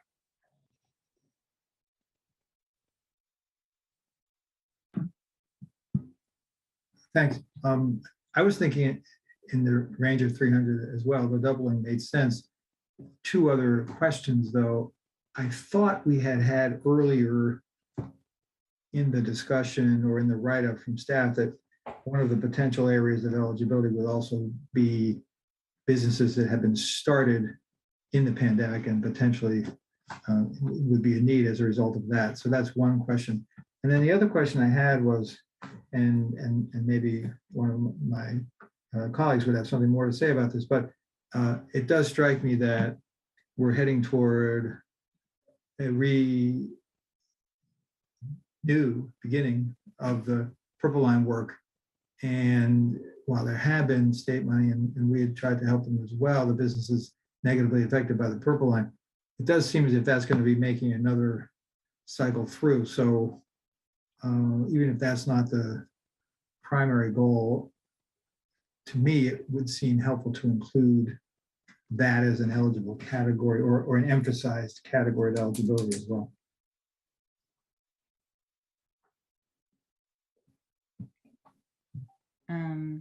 Councilmember Searcy. Right. So I'm in support of doubling the amount. In terms of eligibility, I kind of want to echo Councilmember Kovar in that I think it's important for those businesses that didn't receive funding previously to be able to be eligible for the dollars. But I also want us to keep in mind that, there there are businesses that are going to be struggling as a result of the purple line. There's still aspects of the pandemic that they're trying to address with staffing. And so trying to make sure that, the resources are available, not just, to our commercial storefront businesses, but our at-home businesses as well, I think is important. So I don't necessarily want to exclude folks simply because they happen to be represented. But I do want us to make sure that we're prioritizing those businesses with the greatest need. And that could be those that did not receive resources before, folks who are new to the city and just kind of getting their business off the ground. So I think that that's important to keep in mind. Another thing, I know that we had talked about direct grants to businesses. And I know that's what we're talking about right now, but as we enter into conversations about the budget, we may also want to talk about more technical assistance to businesses so that they're able to thrive in the new environment. So again, I support, moving up to the 300. I support making sure that it's a targeted outreach approach and we're hitting the folks that are in the greatest needs. I don't think we necessarily need to eliminate businesses simply because they're represented by OTBA or the CDA. And I don't think that would be to the detriment of those businesses. Great. Thank you, Councilwoman Searcy. If folks are done talk, can you lower your hands or sorry, thank you. Let's see, who am I up to? Councilmember Dabala. Thanks. Yeah, I prioritize doesn't mean exclude. That's the way I'm looking at it. We can play with the wording a little bit to reflect the sense that there are maybe some businesses who have need who are inside the a current business association and who did receive money. But if you say prioritize, that includes them if it's an important enough need. My question, why I raised the hand originally, was, does anybody recall on the staff how much we expended in the first round and about how many businesses that turned out to help? I kept meaning to look it up all week and I just never got to it. Just as a way of gauging, how the impact of 150,000, 300,000. And sure, yeah. I mean, I know our former economic development director gave several presentations on that. Yeah, and I couldn't find any of them. Yeah, over different timeframes though. So I think we'll have to pull that for you, but it would be a good point of reference. And I did not necessarily mean to exclude technical assistance.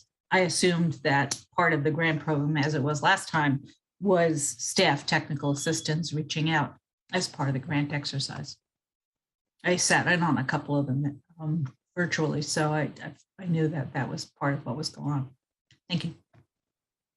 Councilman Kostick. Thank you. I support doubling this amount, and I would not want to exclude those businesses that are in the business associations, but agree with prioritizing those who have not gotten assistance before and prioritizing those that may not have some of the supports that those have that are part of the business associations. And then the other thing I just want to note and remind folks is that childcare providers are businesses in many cases. And so I want to make sure that we definitely are doing some outreach to childcare providers as well as we think about businesses, and that they have opportunities to connect with the funds if they need it also. It's a good point. Thank you. Councilmember Siemens. Thank you, Mayor. I'm having trouble keeping up with the cash register as it keeps changing. I've heard a lot of support as people have talked about this for doubling the amount, but I see on lines 23 and 24 of the table that it looks like there is the suggestion that we triple the amount. That was Councilmember Smith. Councilmember Siemens asked for tripling. So it might be helpful for people to say whether they supported that. I've heard a lot of talk about doubling. Nobody said they didn't support the tripling. I think we were going to go back. Remember, what we were going to do is go through the whole list. If people wanted to add more money to an item, then we were gonna go through the whole list and then come back to those items. I stand corrected. Thank you. It was your plan. Well, then we shouldn't have been talking about government. Councilmember Smith. Yeah, I would like to get a sense from staff what the word priority means. I mean, does that mean that those businesses that have not received any money or not in CDA or Old Town Business Association, will they get more money, or does that just mean that their application will be reviewed for this assistance? Because priority can mean all types of things, and people just need money. Sure. So I think with the general policy direction from council that we want to target businesses that weren't aided before, certainly HCD staff can develop evaluation criteria for the applications that will prioritize them. I would assume it would also include, excuse me for jumping in, additional outreach targeted to those businesses. So that they know. Yeah, I would say our HCD staff are doing that daily, where they're not going to wait for ARPA on that. Right. I was just trying to address because I have the same concern, address Councilmember Smith's concern.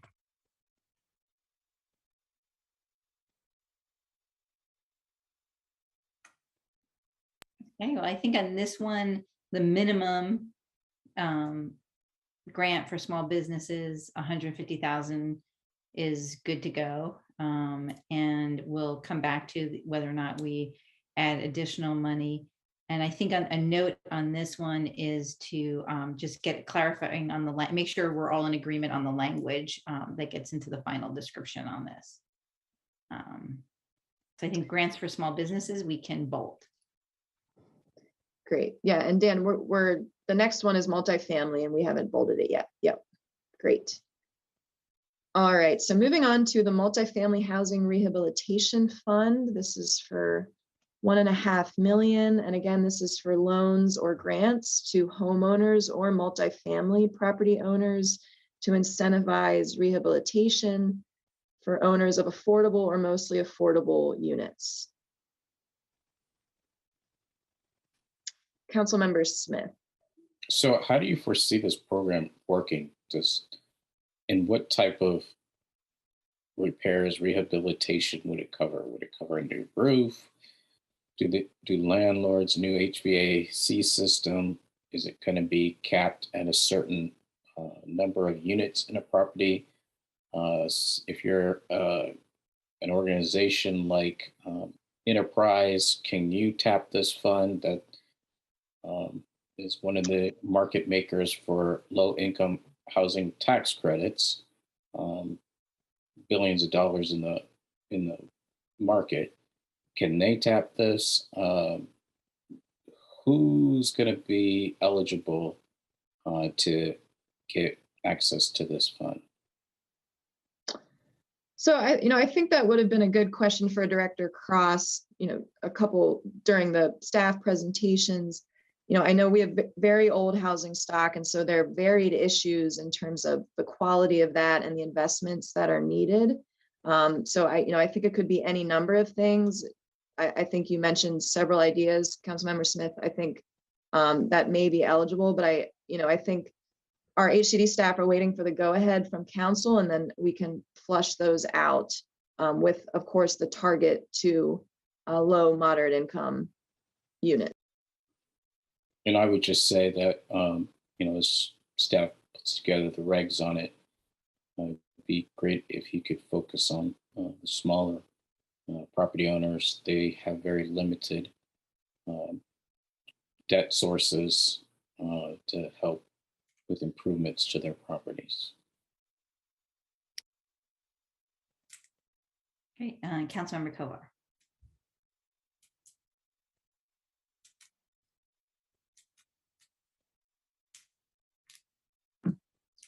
Thank you. Yeah, this is a complex one because it's certainly a goal that I support and a purpose that I think is very meritorious.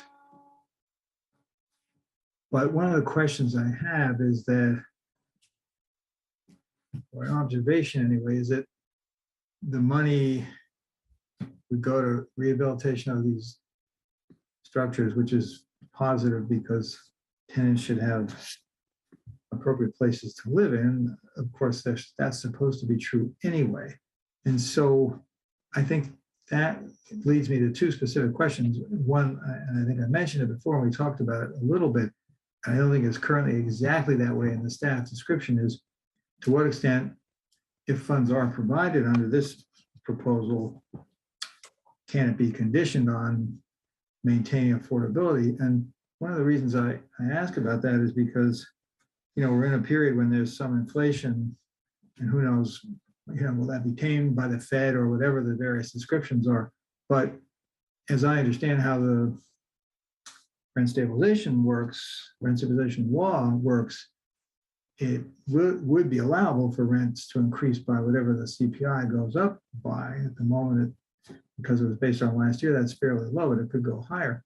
And so even just enabling landlords to increase by the inflation level might be too high. And, you know, the big buildings, as perhaps Councilmember Smith was alluding to, many of them are really controlled by county, state, and federal rules that would make it very difficult for that to happen, for them to substantially raise it and harm the affordability. But for lower income, for smaller buildings rather, that's less likely to be the case. And so I just have some worry that even with that affordability,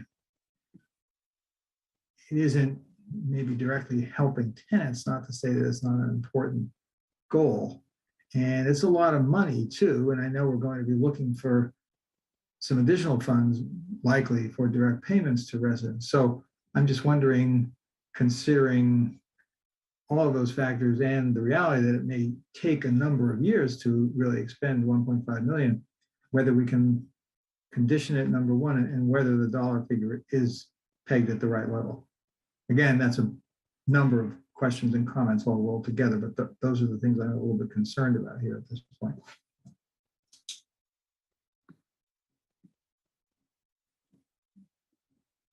Does Sage Stack want to respond to any of that, or? So Councilmember Kovar, just so would you not want to move forward then with this project?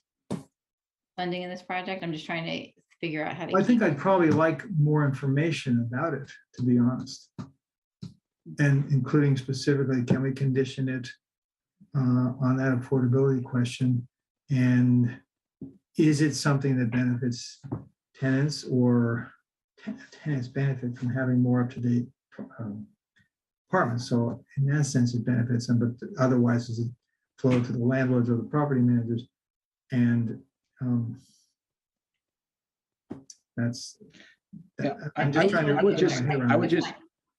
would just say, Kent speak directly to the rent stabilization piece that was proposed by a community resident a few meetings ago, and I believe a couple of council members raised it as well. That piece will be hard. The focus of this multifamily housing rehab, it will benefit residents, tenants.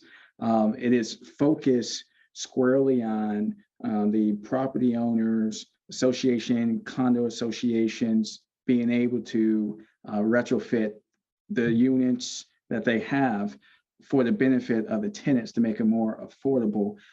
But also, and then the next line that we're going to address the energy efficiency upgrades, weatherization as well, and couple what we're doing there with the 1.5 with the 1 million energy efficiency upgrades to make sure that the units have up-to-date, state-of-the-art, energy efficient appliances in those units, which is also goes in and touches on the continuation of the grant program that we have with the sustainability manager. Right. Well, I mean, I guess to me, the question is the benefit, I don't minimize it, is the benefit primarily living in better conditions, or is there some financial component to it in terms of a benefit that tenants would realize? That, I guess that's what I'm trying to get a better understanding. Councilman Demola. I had proposed focusing on this and the utility assistance weatherization. But before I read what I had proposed, what I want to propose, there's buildings where the tenants pay their utilities. There's buildings where the landlord pays the utilities and passes it either through rent or some kind of rental attachment for utility that's part of the rent. It varies depending on the bill. So if this is focused on building improvements, insulation, more efficient solar panels on the roof, whatever it is in terms of the building, the question of who pays, who benefits, is it the renter who how does the renter benefit? That's sort of one question. And I had come away from my discussions with staff that this, and perhaps I'm wrong, that this was focused more on the buildings. What I hear the city manager describing is something focused on the renters and their units. Both are possible, and I'm not sure which. Now I'm afraid I don't know which this is. What I had buildings. This is buildings. The city manager was referencing something else. Forget that. This is what is before us is the multifamily housing rehabilitation fund. So I said, so as I started to say the buildings, yeah. the water and the heat in building, and some of those water heaters are in apartments, and some of those water heaters are in the basement next to the furnace. So who pays the utility bills, and how this does or does not get passed on to the tenants is I agree with Councilmember Kovar is something that we and Smith is something we want to hear sooner rather than later, how this is going to work to benefit the residents. That said, I think it's a great idea and we should do it, and this isn't enough. I would further say, if this is targeting the buildings, that an inexpensive energy audit should be part of the assistance for any building, so that we're not inadvertently electrifying inefficient buildings, where the money could go to efficiency would make more difference in the renters' rent and bills than changing out the appliance. And we don't know till somebody does an audit, and they're not that expensive even for multifamily buildings. So I would propose two things. I had them together: the utility assistance weatherization and the housing rehab. One to target, now again, we're talking about target, not exclusion, target the utility and weatherization funds to the multifamily building owners and their tenants, and to single family home and condo owners who are either low, moderate income or economically affected by COVID, because you can be devastated by COVID and not be included in the demographics, which lag by a couple of years, right, for low, moderate income. And coordinate that with the housing rehab funds. And then for both of them, include an energy audit as part of assistance for buildings. So those were the two things I sent around earlier today to help focus this. And so my question for council members is, Councilmember Kovar may have a third question, third item he wants to put on the list, but for purposes of my two items, are we in agreement on that, to focus this on the folks who most need the help, both of these? And by definition, if you're working in a multifamily building in Tacoma Park that's rent stabilized, more than half of the people are almost certainly going to be qualifying under federal ARPA guidelines. You don't have to count. Right. So just before asking council for feedback on that, I just want to see if we had any staff feedback on the changes that Councilman Demola is suggesting. So, I think staff at this point want to retain flexibility to be able to move into the implementation phase of this. This is the first time we're doing this at this scale, and the first time that we're going to have, this kind of interaction between the energy efficiency upgrades and the housing rehabilitation fund. And so, I think there's some thinking through that our sustainability division as well as our HCD division need to do. Okay, thank you. Councilwoman Searcy. Great, thank you. Wow, so there's a lot of stuff that's been discussed, and I just want to make sure that we can kind of level set a little bit. So the fact of the matter is, in our housing and economic strategic plan, we clearly communicated that we have an aging housing infrastructure. That is very clear. If you go into any of our older multifamily buildings, you will see it. Their boilers are constantly going out. Their basements are constantly flooding. They can't do a complete energy upgrade for the building, because that means they have to go into every single unit and they got to change everything because these buildings are old. And so the question about who benefits, I know in Ward 6, most of the calls I get from people are about the fact that there are problems in their building, right? So there's a leak. My heat doesn't work. My water's cold. The elevator isn't working, those kinds of things.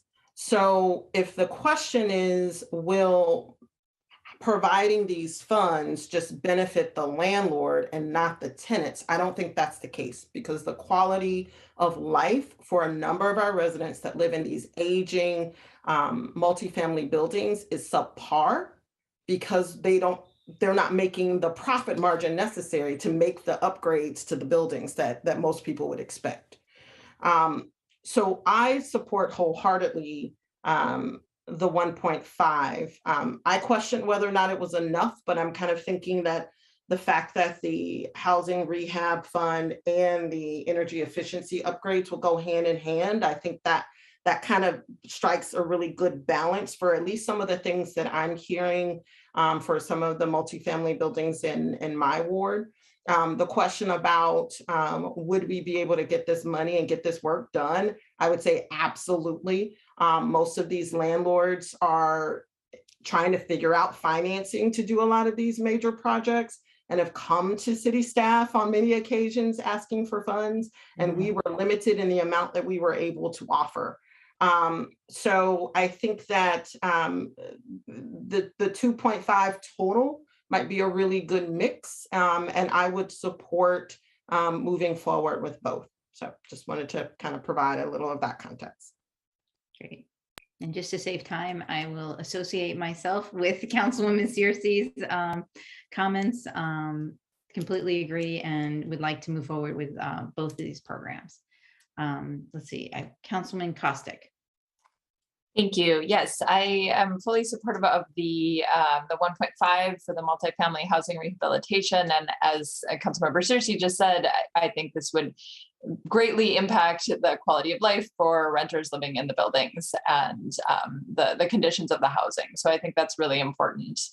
One of the things I noticed when I was reading the ARPA proposal was that it was not just kind of what I would consider multifamily buildings. It listed also single family homes, I think. Am I understanding that correctly? That is part of the proposal, not just for the energy efficiency, but for the multifamily funds? That's correct. And what is the thinking behind that? Because there are single family homeowners who rent, but those are not, if they have an accessory dwelling unit or a whole home, that's not under rent stabilization. Sure. So, again, I think this is our first time implementing this kind of program. We're not going to be reinventing the wheel here. There's other cities that also do housing rehabilitation funds. So this is a best practice. I think at this point, we're waiting for the financial commitment from council and the policy direction so that HCD can, retain flexibility at this point so that when we move into implementation, again, we don't know how many applicants we'll get, what kind of applicants, et cetera. So I think all of that has to be worked out rather than setting conditions at this. And when would that then come back to the council to set some of those conditions, or what is the process that would look like? So just to clarify, so for single family homes, Councilwoman Costiak, I'm not sure if you were referring to both of the funds together. Yeah. But multifamily is in the title of the Housing Rehabilitation Fund for a reason. That is only targeted to multifamily, but what I was referring to is that the energy efficiency upgrades can be targeted to low to moderate income homeowners. Okay, thank you. I will note that the booklet that we got does specifically note single family. It notes homeowners or multifamily property owners. So it might just be useful to take a look at that. I think it makes sense for this to be targeted towards multifamily housing, not to the single family. So in the earlier proposals it did, but we got early feedback from council that this should be targeted towards multifamily, and that's why it evolved to that. Okay, great. And then I assume, are we separately coming back to talk about the energy efficiency, or are we working on that in concert? It sounds like a bunch of people combine them. So okay, I'll say on that one, I am supportive of that, and I think that's really important. I do think it's important to have that be targeted towards residents, for the single family to be targeted towards residents who have a demonstrated need based on AMI or some other factor. And then I also may want to kind of keep that 1 million for the energy efficiency a little flexible if there are additional funds that we're thinking about a little bit later in this process. That seems like it may be an area that 100,000 or some other amount I might be interested in shifting around a little bit. I'm sorry, Councilman Costiak, you got me confused there. So are you? That's on the energy efficiency. Okay. But good to go with the multifamily. Okay, thank you. All right, so let's just, for sake of argument, to not confuse things, let's just focus on the multifamily housing rehab right now. Councilmember Smith. So in some of the documents that were sent to us from staff, it says some of this money can be used for condos, if I remember correctly. Is there precedent for municipalities, counties, and even the state using money to help condo associations? Actually, Gaithersburg just put in a program in the last couple of years, I believe. Councilwoman Searcy, am I correct in that? Were we looking at that? I did not look at Gaithersburg, but I do know that which I was not aware, which we've recently engaged with, that the county has now a condo community group as well. So I think that there is recognition or growing recognition that for some of these condo communities that are part of these, that have this aging infrastructure, if the goal is to maintain affordable entries into home ownership, if you have an HOA that is $2,000 a month because you have to stop your building from flooding, that's not affordable. So, or that's not entry level. So I do think that there's more that's happening there, but I don't know exactly what Gaithersburg program is. Mm-hmm.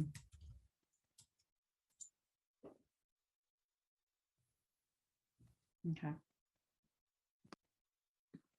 We can look into that. I know they put some assistance program in place a couple of years ago. I don't know all the ins and outs of it. All right. So on this one, Ms. Clark, since we had so much back and forth, what I think it might be prudent to ask if people could, if Councilmember Smith, if you could lower your hand for a second so it doesn't get confusing. If people support the minimum of $1.5 million going towards the multifamily housing rehabilitation fund, understanding that there needs to be a bit more clarification in language that could come back to council when we look at the ordinance, just raise your hand. You can use your hand option so I can count.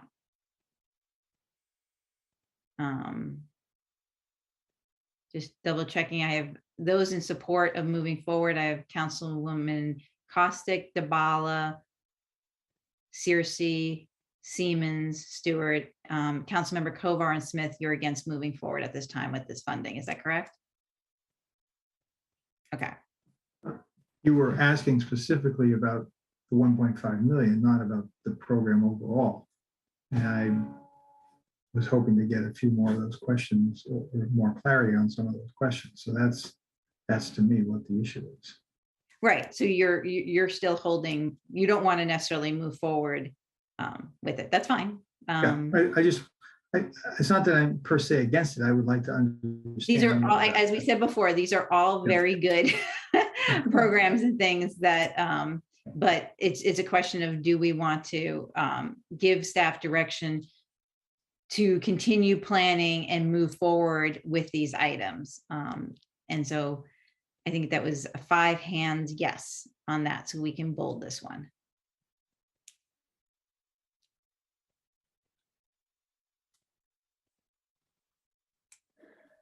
All right, moving on to the next light green project, which is the Recreation Program Scholarships and Tutoring. The total requested is $500,000. And again, this does cover scholarships for any of our recreation activities that the Recreation Department offers, as well as a portion of it will go towards issuing an RFP for tutoring services, which we haven't previously offered and would like to offer for after school. Any questions or comments on the amount or the project? Councilman DeBala.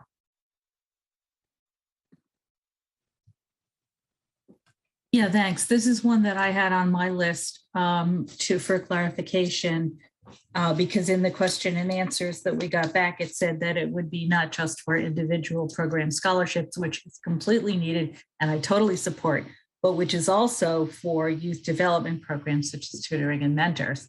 And I had wanted to capture that. And it sounds like since I wrote that, this has been updated based on the title. And so I'm good with it. But while I have the floor, I just want to say before we close tonight, there's been a number of mentions of clarifications of projects and questions about when council would hear updates on particular projects. I'd like to return to that as a general question if we have the stamina after we're done with this. Thank you.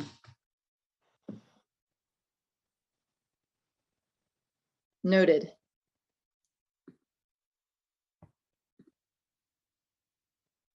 Okay, so I think this one can be bolded then. I'm not seeing any other objections.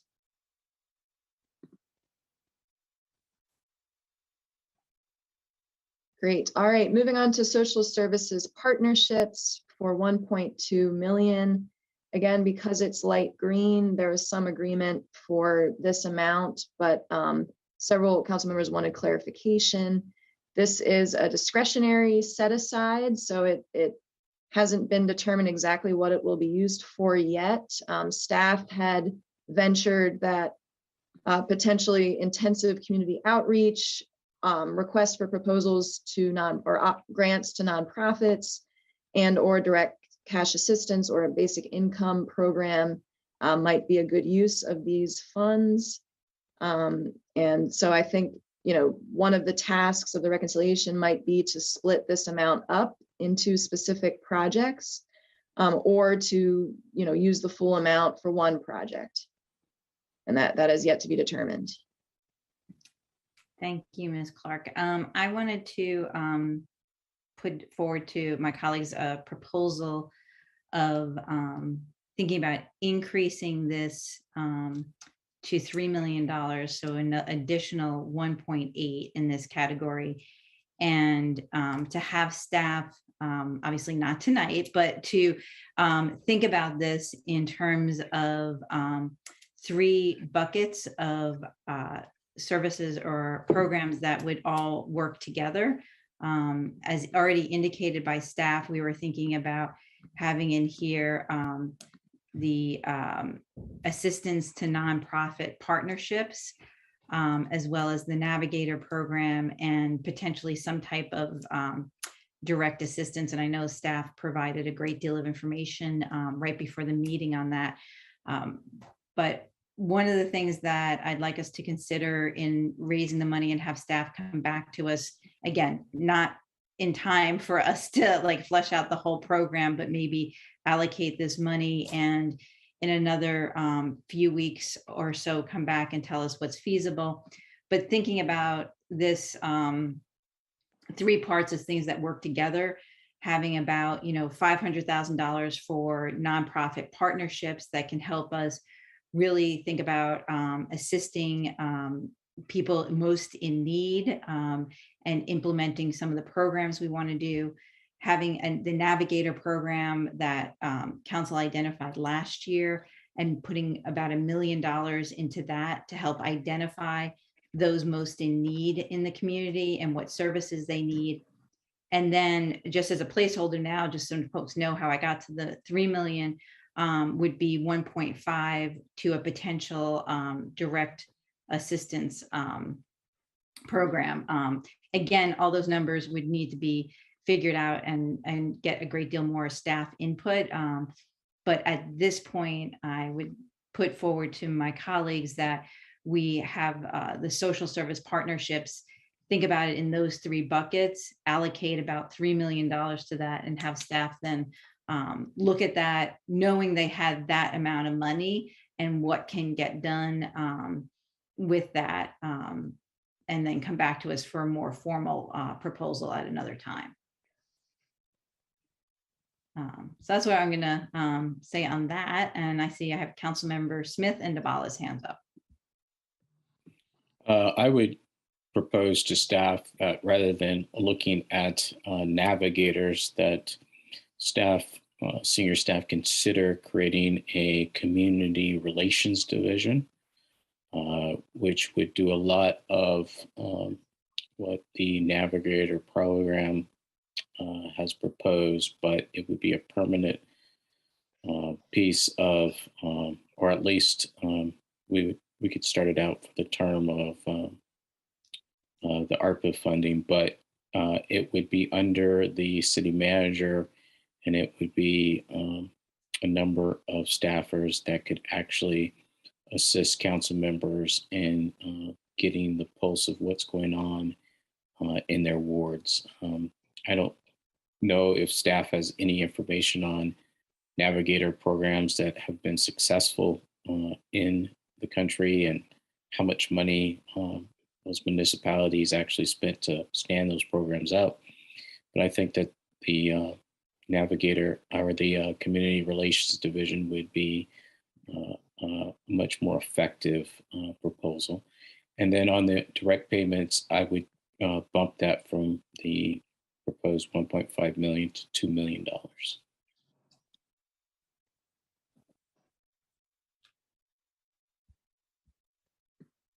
See, I have Councilman Dabala.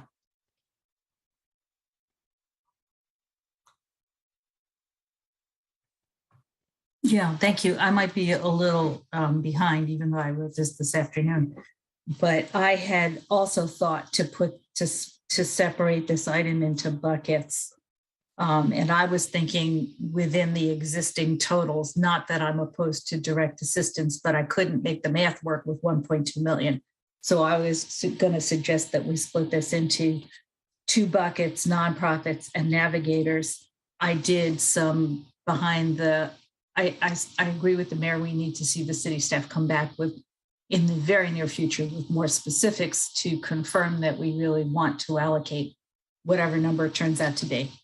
And I did some rough on part of the model that several communities that are smaller have used of part-time navigators in specific neighborhoods who live in those neighborhoods and who work 10 hours a week plus a coordinator for that.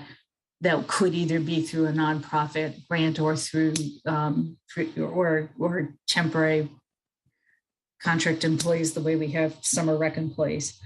Either way, I came up with a much lower number than the city full-time staff proposal of 1.7 million, and even lower than what the mayor just suggested. I came up with something like 350,000. So I think there's some flexibility in the Navigator model and in the nonprofit model within the 1.2 million. And I would consider a direct assistance program of some sort, maybe as a separate line item. Any way you guys want to slice it, that's what I'm thinking at the moment. But I think that part-time community navigators rather than community relations staff is ARPA money appropriate. Councilmember Kovar. Yes, thank you. I do think reducing the social services partnerships figure specifically for grants to local nonprofits or local area NGOs, reducing that to something like 500,000 does make sense. So I would support that. I think that it's important for us, if we're going to do direct payments, to have that be something that would get out the door quickly. One of my questions is, to make that work, it probably does have to be in something like at least the $1.5 million range, but I'm not sure where within all of this that would come from. So I would support, I'd say, that order of magnitude if we can find savings from some of the other places within the funds here to do that. As for the navigators, we had originally funded it in our budget for something like 50,000, and we hadn't been able to really get that all squared away yet. I have to say that the million seems high to me. And I guess one of the questions I have is that since this is ARPA funds and it's only for a few years, we're not going to, in effect, permanently solve the challenges for which the Navigator program can be helpful, connecting people with resources that they need and so on, which means I think inevitably that this is a pilot type program, which we'll test out for a few years and then see how it goes. And potentially in the future fund in some fashion. I don't know what that would be. Given all of that, I would be much more along the lines of what Councilmember Duvall had said in terms of several $100,000. That's still a substantial increase over what we had for it before, but I would be reluctant to devote as much as $1 million to that. Councilman Searcy. So one of the things that I'm trying to wrap around in my head is, what is the problem we're trying to solve, right? And it's really easy to say, well, it's a pandemic and people are in need. That's the problem we're trying to solve. But I think that what we're trying to do is actually more unique than that, and just trying to make sure that we understand what that question that we're trying to answer is. What we know is that we have people in the community that often struggle with connecting to the services that they need, either through the county or through nonprofits or through other entities. And we as a city, our HCD staff does a great job, but we're not able to actually know what's all out there and have the infrastructure such that someone can drop into our system and automatically get funded out to the folks that can help them in an easy way. Maybe if they need food or they need housing support or they need help with someone completing their, Medicaid applications or, resources the county provides. So I thought that the purpose of these funds initially was to say, okay, how can we build that social service network so that we know who those partners are? Maybe they need childcare, right? So we know who those partners are. We've developed that partner or that network, and then we figure out a way to drop people into it, right? So that when you need, we drop you in, and then it gets routed, right? And then I thought that the Navigator piece was designed to kind of help us with reaching the people that would need to get dropped into the system, right? So how are we actually going to be able to get to folks that they trust us enough, or they trust people in the community enough to express when they're having difficulties so that they can get fed into the network? And then, I was also thinking about, so we have the social service connection that needs to happen and identified and needs to be connected. We have the Navigator that's designed to kind of go into the community and the outreach and bring people in. And then the other big piece was the aspects of how are we actually going to maybe help people who just need money right now and will also need to be connected into that social service network, right? So if someone's struggling because of COVID and they're struggling financially, you maybe can give them $100, but that's not going to negate the fact that they're still underinsured, need additional housing support, are facing food insecurity, they need SNAP benefits. So how do we feed them into the network? So in my mind, I kind of saw this as like this three-legged stool, so to speak, of service connectivity that I thought needed to happen. So I like how the mayor has kind of outlined things in a way. I think that social service connection or navigation piece of kind of bridging together nonprofits with other state or county, other resources, and figuring out how to navigate that is something important for us to be able to do. But I think that community navigator program can actually be a really good pilot that once we kind of have that social service network put together, that navigator program can help us with understanding what exactly do we need to do to better have that connection with people in the community. Is the navigator program something we wrap into our committee process? Is it something we wrap into some of our other programs? But we need to start kind of what building that infrastructure. And the only way that navigator system works is if you have that social service network put together. So that's kind of the idea I have wrapped in my mind on the types of work that could be done with these dollars. And so I'm okay with us moving the dollar amount up to 3 million, because I think that a lot of the work in my mind with the direct assistance, I'm more of the mindset of providing people not only just with the direct payment, but also the social service support that would go along with that. So you get an extra $300, $400, $500 a month, and we can also connect you with other types of social services that you may need, with the idea being to kind of provide you with that foundation you need to ultimately move out of poverty. So maybe it's workforce development and the like. So that's kind of how I've structured this in my brain. Again, this is just what I would do. But I think that something like this would require a substantial amount of funds in order to be able to do it. I think 3 million might be okay. I agree. I think the navigator piece, if we parse things out, then we got to figure out how much each leg of that stool would cost. I think the navigator piece would probably be the cheapest aspect of it. I think building that social service network would be more expensive. I don't know how much we have there, but I would argue that maybe we probably would need, if we're giving grants to nonprofit, that full 1.2 would need to go there. And then the remaining would go towards, or maybe $1 million would go towards that. And then the rest would go towards that direct assistance. So we're looking at maybe over $1 million, maybe 1.5 there. So I'll shut up, but that's kind of what I envision us being able to do with these dollars. And so I would definitely be interested in us being able to at least move forward with giving staff a dollar amount, and then having them come back to us and kind of really working through kind of what the program itself could really look like. Because I think there's some real possibilities for us to make some real substantial changes, not just in how we coordinate services for residents, but the lives of those individuals that would get that direct payment assistance along with that social service support. So thank you. Sorry, I talked a lot. Thank you. Just a point of clarification, number 27. I did not intend that to be as a separate voting item. I was offering that as another reason to say we have a couple different estimates for navigator programs.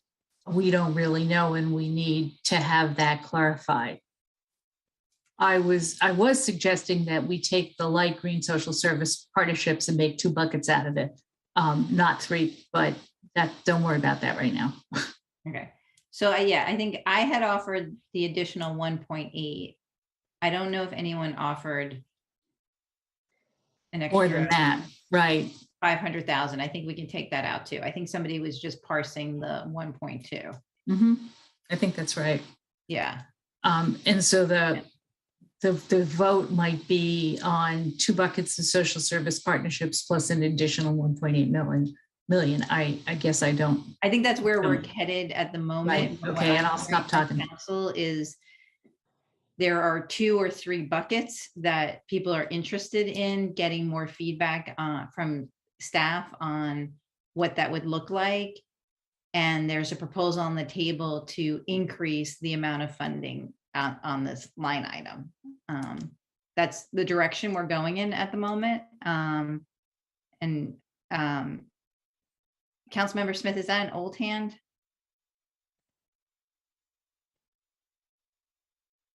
I'm going to go to Councilmember Siemens then. Thank you, Mayor. All right, you know, a dozen years ago, I worked with some people from the Gilchrist Center in Montgomery County to develop a database that listed nonprofits and the services they provided. What we at that time was thinking of as a navigator system.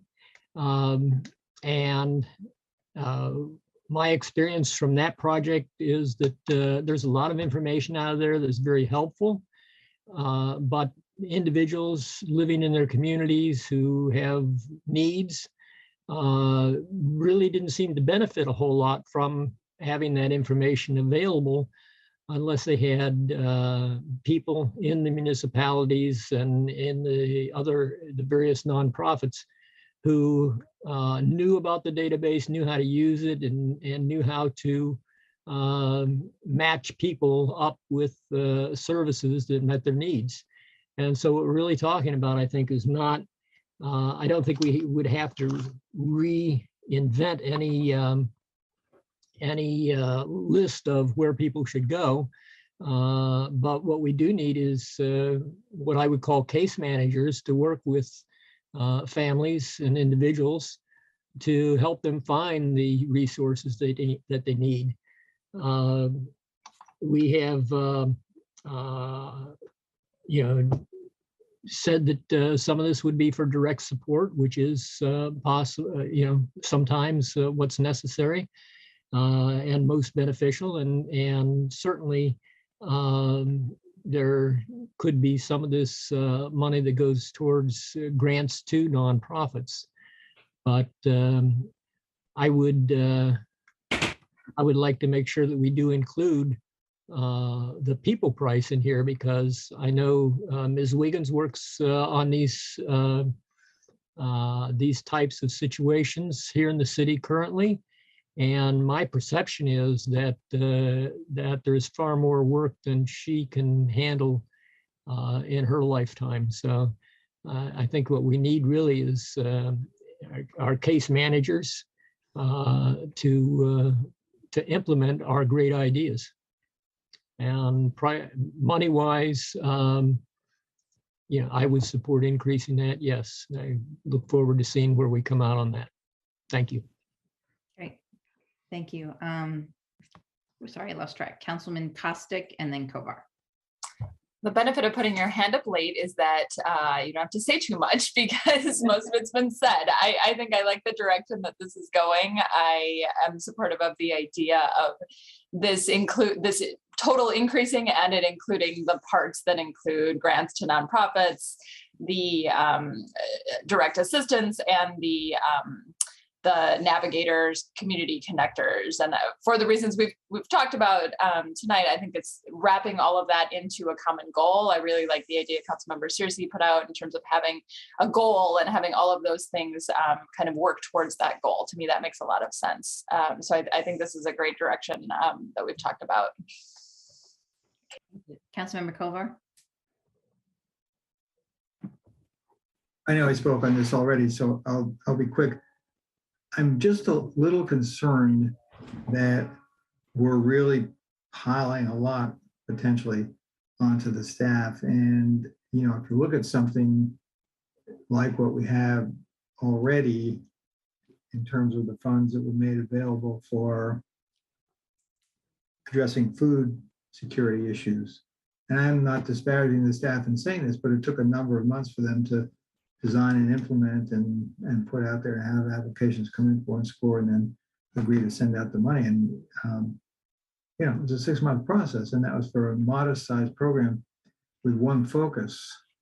And it's great to have all this money and to say, look at what we can do with it. But just what we've already sort of tentatively said, we're going to endorse, and we have to vote on these things, and maybe some things have to be cut back because maybe the money is getting too high. I don't know, but I'm sure the staff will do an amazing job. But we're really asking a lot here, and my concern is that some of the things that need to go right out the door are just going to take longer than they need to if all these other new programs are being set up. So I really encourage us to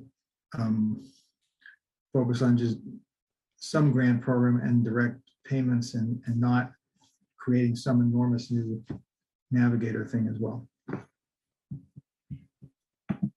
I'll just say in that, like, we've had residents who've said this, and I feel this too, like, we don't really know where all the need is. And for me, that's really the importance of the Navigator program. And I feel if we had been able to actually implement it and understanding with COVID and staff capacity, we would have a lot more information now in terms of where a lot of the need is and what types of programs we need to put in. So looking at the experiences of places like Boulder, Colorado, and other places that have really used Navigator programs, I think they're very important. I think the county has been using some type of, not really Navigator programs, but direct outreach to people on vaccines and everything. And we've seen how successful those have been. So I really do think the Navigator program is an important one for us to move forward. So what I'm hearing is agreement on at least the 1.2 million. General agreement on that there are at least 2 and possibly 3 buckets here. Some council members want 3 buckets. Some council members would include 2, but I think we have a general sense that where this is going, and obviously would need more staff input in how to actually flesh that out. But I think at a minimum, it sounds like $1.2 million here. Great. Sounds good. We can move on to the next project. I did just want to thank Councilmember Kovar and Councilmember Siemens for their attention to staff capacity. And I think it'll be a discussion, maybe perhaps next session. But we were very deliberate in not placing this pot of money under any one department. It wasn't under Housing and Community Development because HCD does not currently have the capacity to implement this, much less if this pot of money is doubled. So we will certainly be looking at the emphasis on partnerships. So rather than building in-house capacity, we're looking for ways to leverage outside partnerships, and to the extent that the oversight of these three prongs increases with the additional funding, that administrative cost will need to be built into those projects. All right, so moving on to workforce development. If you don't mind, can I just say one last thing about this, which you sent out a memo, which I have unfortunately not absorbed, on the detailed options for that 3rd bucket, and I thank you for it. And I would appreciate it if we could discuss that also tomorrow, also next week, if we are not able to discuss it tonight, because there's a lot of great information. As I said before, I think there's a couple of moving pieces under the social service partnerships that. Okay, great. I think I missed that. Thank you. I think we need to give staff direction on how much money we're allocating towards that, and then give them time to then respond. All right, so workforce development for $100,000. This will build on the city's previous efforts with WorkSource Montgomery, as well as Upwardly Global. And I see Councilmember Smith has his hand raised. I would propose that we reduce that amount from $100,000 to $25,000.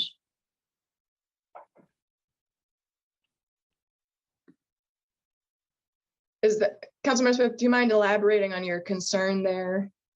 Because I have never heard anything positive about Workforce Montgomery, and the Montgomery County chapter meeting that I attended last week or a couple weeks ago had the director of the Economic Development Office and said that Workforce Montgomery is retooling once again.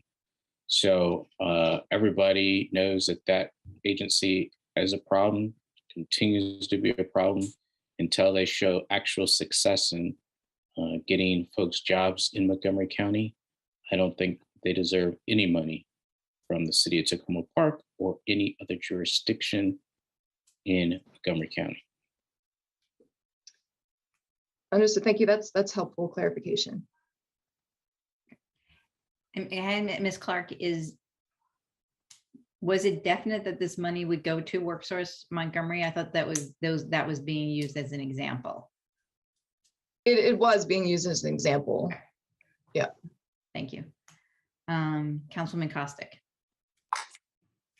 So I think it's really important that we have the 100,000 or even more in workforce development, because I do think that it can help support residents in the long term and give the opportunities to help with credentialing and certification and things that can help ensure future higher paying jobs. And so I think that's really important. I fully understand your concern, Councilmember Smith, in terms of some of the issues that have happened there. And I think it's been a little hard for us to kind of get some of the workforce stuff kicked off in the past. The staff has done a really nice job in terms of connecting with the resources and trying to get resources here.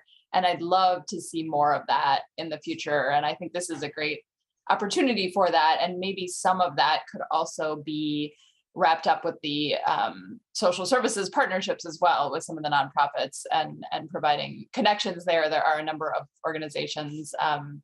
If I'm remembering right, I think it's the Ethiopian Community Center does some workforce development that I had a chance to sit in on one of those sessions in the past, and it was really great. So I think maybe just making sure that this is targeted in the right way would be useful, but I'd really like to see funds going towards workforce development.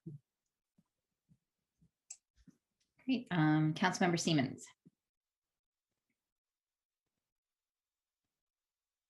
Councilmember Siemens, you're on mute.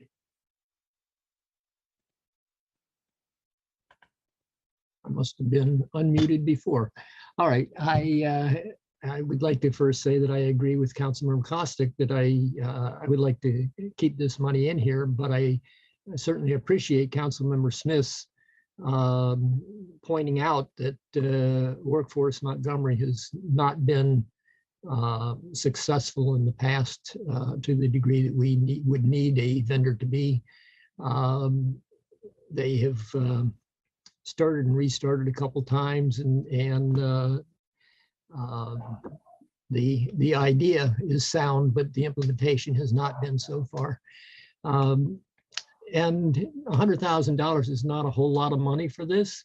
But I think there is there are quite a few grant opportunities out there for this type of work, and I would almost be willing to put this money towards a grant writer for the city that would help partnering organizations to get the money that they need to implement good workforce development programs. Thank you. Great. Councilman Dabala.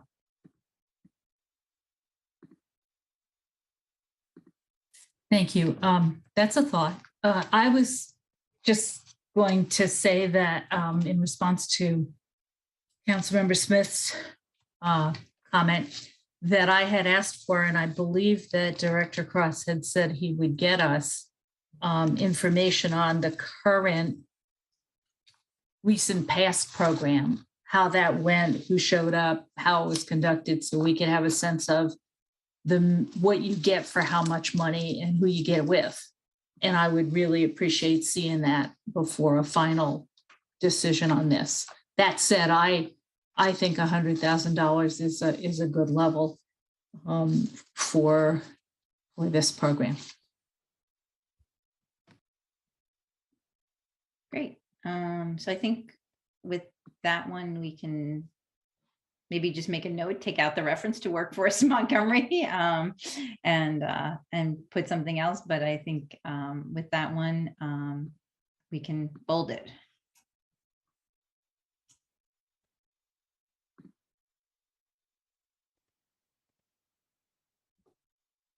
All right, so that completes the light green projects. We can move on to the slightly more controversial yellow projects, starting with municipal broadband, which will be a program executed by our library staff to expand internet access, again, for residents. Any questions or concerns on the amount here? Can you elaborate on why this is a controversial program? I didn't know what. Yeah, that's a good question from Councilmember Smith. I was surprised to see this yellow. I thought this is a great idea. Did anyone put this in a, want to speak up on why they were not supportive of this or had questions? Councilmember Kovar? I just had a few questions. I think trying to do this is a good idea. It was weirdly super specific. And so I wonder, that made it seem as if this was for some very particular thing that had been figured out. I mean, it's not unlike the others that say 600,000, it's $568,243. And, you know, where's the sense? You know, I mean, it just seemed like this clearly has been thought through at a level that maybe some of the others didn't. So that's the one thing I'd like to know. And then secondly, in terms of how it would be used or how long it would last for, because then I saw one stat that said the number of people who didn't have internet access was relatively low. And so I just wanted to understand what we were getting from it. I didn't think it was controversial as much as I just personally had those couple of questions. Sure. So yeah, Councilman Kovar, Director Jones really was able to speak with our internet providers directly, and it's based off of a specific Internet Essentials program that is offered. So this is the dollar amount is based on a very specific, it's not so much an estimate as an exact amount, as opposed to the other projects that are really a true estimate. But this is for people who have the potential or are connected to the internet, but are having trouble with the payments. Is that what we're talking about? Right. It's to offer very low cost internet to those who either don't have it or don't want or can't pay for it. But it doesn't do infrastructure, right? It's payments. No, there's no infrastructure component. Okay. So that's the other question I had, I guess, is do we want to do anything to address that? And I understand you can't do everything.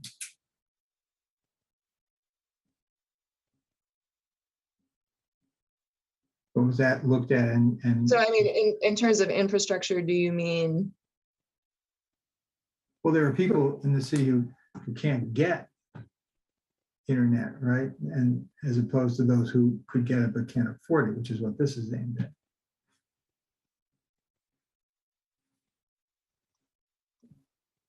So I mean, we did look at providing, for example, free Wi-Fi zones around the city, but in terms of actually constructing physical infrastructure outside of the regular providers like Comcast, we did not explore that. And how long would this be for? This was an estimate for, a 5-year program. Again, Director Jones is not on this evening, so okay. We can certainly follow up with the exact breakdowns. Okay, thank you. Councilman DeBala.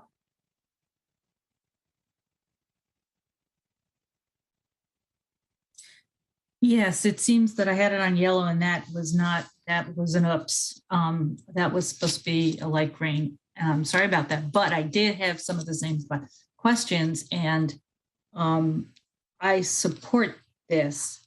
I did want the deputy city manager to explain to publicly what you explained to me, why municipal Wi-Fi hotspots in selected facilities, which is somewhat less expensive, but, well, I guess I can just say it, but doesn't serve the target population, is why that's not the pick here. The pick here is helping those who need, we can't afford the full service infrastructure throughout the city. What are the choices? The choices are hooking up the parks and facilities.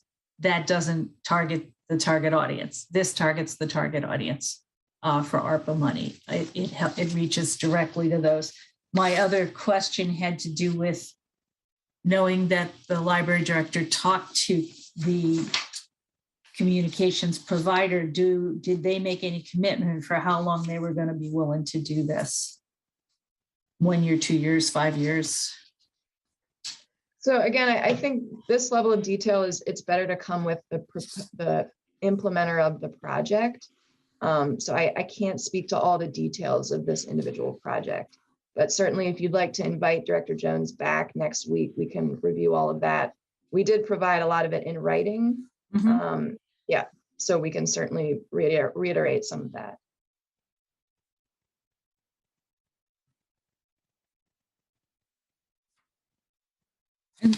And so again, yeah, never mind. Thank you. All right, so what I'm hearing from folks is there's Councilman DeBala and Kovar still have a couple of questions they would like answered.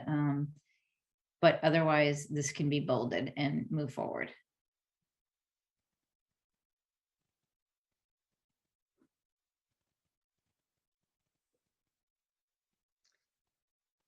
All right, moving on to energy efficiency upgrades. So again, this is $1 million requested from our Public Works Sustainability Division. This will work in sync with the Multifamily Housing Rehabilitation Fund, but it does have slightly different, eligibility criteria. And again, this is to promote energy efficiency upgrades in the city. It matches the existing program run by our sustainability manager and seeks to expand it.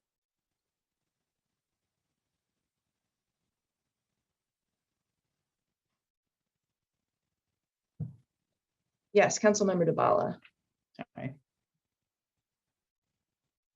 And so to recap what I said earlier, I think this is a good amount. I think more could profitably be spent, usefully be spent. But I'm very grateful for the program the first round of the program that got up and running recently. However, this is ARPA money, and I feel pretty strongly that this should coordinate with and target the same group of people that ARPA is intended to target. So specifically what I had proposed was to target this money to multifamily building owners and their tenants, and to single family home and condo owners who are either low moderate income or most affected economically by COVID, and to coordinate closely with the housing rehab fund, not the rousing fund, though it may be, and to potentially include an energy audit, which is maybe a sidebar that we can ask staff to comment on. So let's focus on I would like to focus on the question of whether this is a continuation of the program that we have, as wonderful as it is, or whether this is targeted to those most in need. So our existing program is targeted to low to moderate income applicants. That's certainly an aspect of our existing program. We want to continue that focus. We're not trying to make it a condition of the application, though. Again, we're trying to retain flexibility at this point. But Councilmember DeBala, if you'd like to propose some language for the actual ordinance, that it can be something that we consider. But again, we want to retain maximum flexibility at this time. Yeah, so I would like to get a sense of council, my sense of all the promotional materials that went out for the electrification program was that it was open to all, was available to everybody. And if there was an aspect that really targeted recruitment, outreach, et cetera, to folks who are in the category I'm describing, I missed it.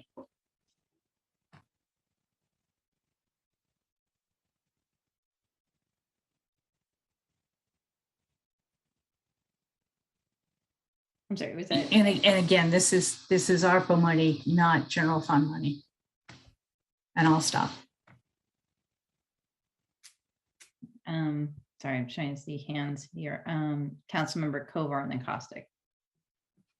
Yeah, I mean, I agree with Councilmember Duvall. I think it should be targeted. It's ARPA funds. It's not general revenues. It should be targeted to low-income people.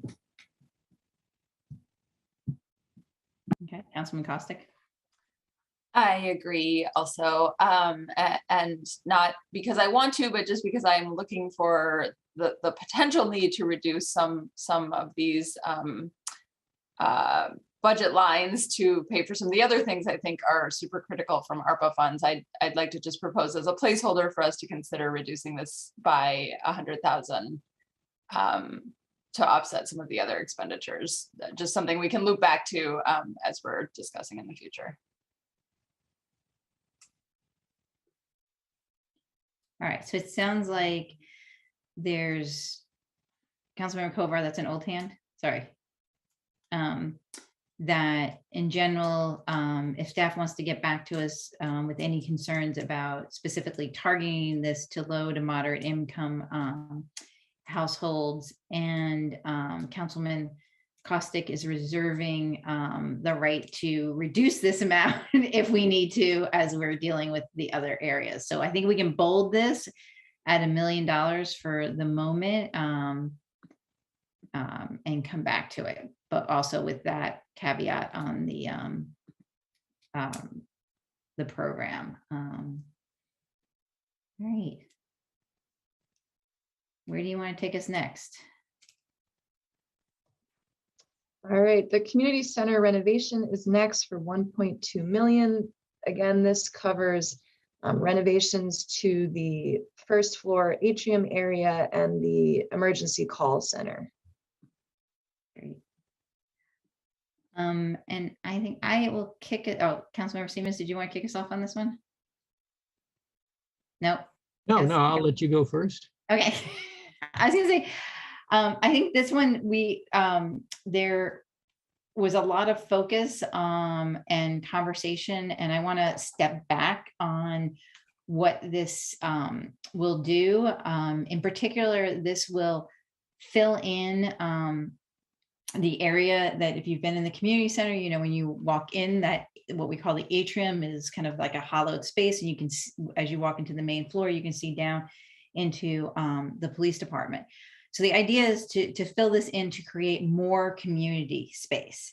On the upper floor, it will create more space for gathering. Right now, we do use it for art shows and other things, but we're really limited, again, because we have this big hole in the middle of the floor. In addition, we know especially under COVID protocols and social distancing, but even before that, we need the space. If we are going to add on these additional services like mental health services and other things, we need places for people to go and get those services. We also need to upgrade 3 of our gender neutral bathrooms that they have to be brought up to ADA compliance. And in addition, you know, if we're looking at moving towards having dispatchers who answer calls that would go to the police department versus having a place where we have non-law enforcement type calls or mental health calls, we also need a place for that, for those people to be able to sit and take in those calls. And we're very, very constricted by the space that we have now. So I think I just wanted to kind of lay that out there and why I'm going to be supportive of moving forward with putting these dollars towards that, because I see it as really helping us, particularly in the areas of being able to deliver the mental health services and other services in our community that we really need to move forward with this renovation. Councilmember Siemens, did you want to add to that? That's why I let you go first, is because I was confident you would be able to say everything I wanted to say. Yeah, and I think so much talk has been done, so much of the talk around this particular project has been focused on the first floor, but in fact, it's also a benefit to the second floor, which is not just the lobby. It's the lobby now, but it might provide some of the extra space that we've wanted for a larger meeting place and maybe even youth programs. So again, I highly support this and think we should move it to the green column. I'm not sure just what bolding it makes for us. I think we ought to move this to the grass green. Okay, thank you. Councilmember Siemens. Councilwoman Searcy? I took my hand down and forgot to unmute. It means it's getting late. So ditto is what I said. I think, one of the things that it's also important for us to keep in mind is that there's going to be lots of conversation around staffing and around organizational structure. We have org assessments that are happening. And so depending on how all of that works as well, there may be a need to kind of move staff around or add new teams and things of that nature. So while I know that prior conversations in the community and have made this really about the police department, I really see this more as space management for the community center at large and making sure that we're able to fit or address multiple needs for space in the community center. So I'm in support of this project as well. Councilmember Kovar. One of the questions I had was if we're potentially looking at using new space that would be created from this project for mental health or other services, and some of that is, as I understand it, potentially in response to situations where we don't necessarily want police responding. One of the questions that I've heard from a number of residents who've asked about this is whether it works to position those spaces specifically down at the same level nearby the police department, or whether some other staff reorganization could make sense in terms of where in the building they would go. Because if we're trying to find a program that's a response to situations that need to be de-escalated, where we don't want the police to play a prominent role, is it problematic to have that occurring? We could move people from the third floor to the floor with the police department. Say that again? There are also offices and people work on the third floor. Right. So that, I guess there that's could be flexibility in moving people around. Right. I think that should be on the table if we're going to go forward with this for the reason I cited. Councilman Devala. Yeah, I think this project needs to go forward. I understand the ARPA connection. My question on this and a couple of the other projects has to do with the dollar amount. So what the question and answer, the response I got to the question, why 1.2 million instead of the money that we budgeted already, was based on a professional assessment by one of our staff managers, that we would need more money when we go to bid. And unfortunately, there wasn't any statement about when we would go to bid, when we would find out how much more money that might be, et cetera. So my concern is we budgeted in the capital budget a certain amount of money for this, and now we are being asked to budget yet again more, which I assume is a substitute and not an addition. And I just would like to see a little more clarity about that. So I would propose that we put a line. So I'm not sure how to do this because we have already allocated $200,000 in this year and estimated, was it $600,000 or $800,000 in the next year? I don't have my note in the capital budget. So at the minimum, we have already committed $200,000 towards this, what I assume is the new estimate of 1.2. So I wonder if we subtract the $200,000 off of this community center renovation. This goes back to a question that Councilmember Searcy asked earlier about another line item. How do we handle that? So if we already have budgeted $200,000 for this year, should we subtract $200,000 from this somehow? Sure. So we could co-mingle general fund and ARPA here, but we really wanted to include the project in its entirety under ARPA to ensure that it, given the importance and given the purpose of the project, as well as to ensure it gets accomplished in full and timely. I would say that the increase and the difference from what's in the general fund capital plan does not reflect an expansion of the scope of the project, but rather the general fund estimate was from back in spring 2021. And so since then, we know with the library project and this project, construction costs have escalated. So we wanted to include that margin.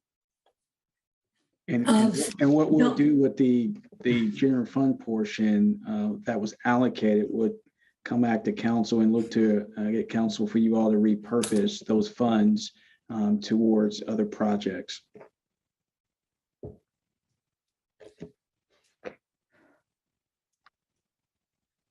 Yeah, I'm not sure that I'm on board with that explanation, but thank you. All right. I think other than hesitation that I'm hearing from Councilwoman Dabala, Councilwoman Costick, did you want to? Yeah, actually, I should say it's almost 11 o'clock, and I'm just going to say we're going to go past 11 because we need to finish this up, and we do need to get to redistricting. So, I think the next time we talk about it, because as you said, it is almost 11 o'clock and I don't feel like my brain is working the greatest anymore. The next time we talk about it, I would just like a little more information on Councilmember Dabala's question there to more fully understand that. But I don't feel like I can digest that thoroughly right now. Okay. So I hear Councilwoman Costick and Dabala would like more information, but otherwise, I think I'm hearing a majority of council is from moving forward with the project. So I think we can bold it at this time. And again, like under our new procedures, I need to check in. I'm going to say that we do need to get through the ARPA discussion tonight, and we need to at least spend some time on redistricting.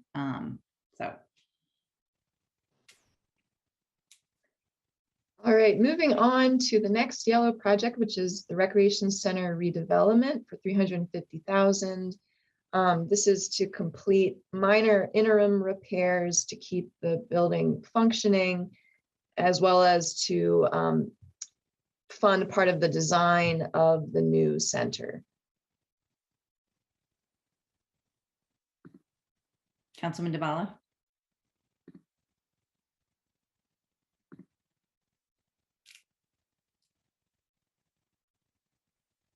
I don't think that's an old hand. I'm sorry. Okay. Who has hesitations about this one or questions?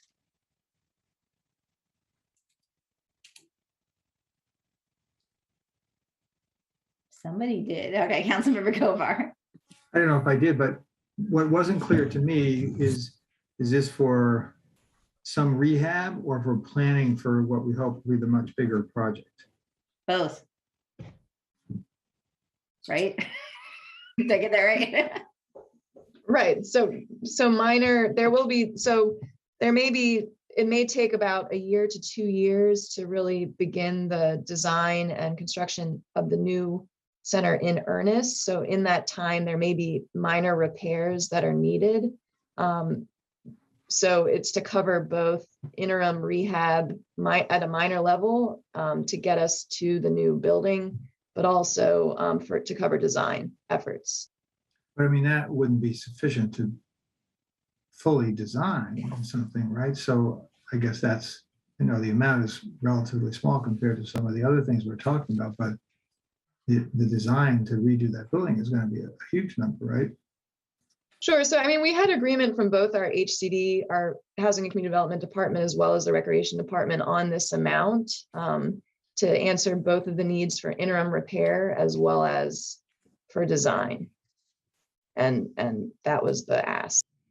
I mean, I guess I'd be curious, like what the design is for that amount, because you're not going to get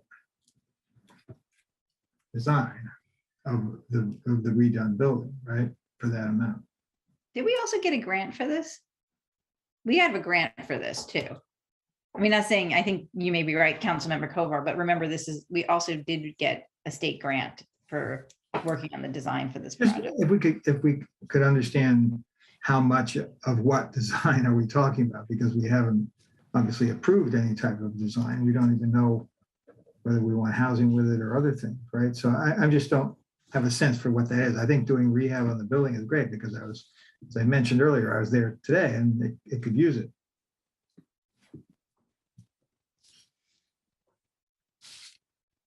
Councilman Devala. Yeah, thank you. I had sent around a clarifying amendment on that to that respect, because I had the same question. And the answer that I got was that there were specific things. The roof was one of them, and maybe another 1 or 2 things in the interim, and that the follow-up to the state-funded studies would suggest that there was a couple of things, design work-related things that weren't covered by the state-funded grant, and that is the specific target.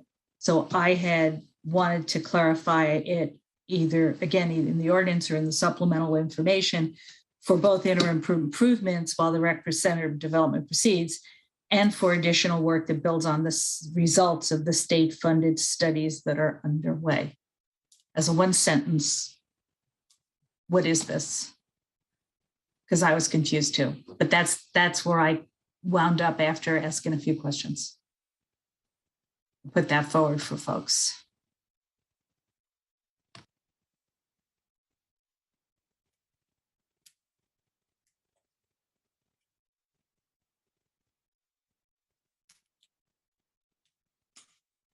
So I'm sorry, I'm getting very tired. So in terms of, I hear on this one, Councilmember Kovar and Devala have some hesitations and want more information on what design work is going to be done. Is there anyone else? I don't have a question or a hesitation anymore. Okay. I just want it clarified in writing. Okay. My apologies. No problem. I had it as so like Councilmember Kovar is so far is the only one who still has questions on this, which is fine. I'm trying to move us forward, have questions on this. So is not seeing any other objections, this will be bolded and we'll move forward with the money on this, allocating the money on this one. Can I ask a clarification for that Councilman Devala has?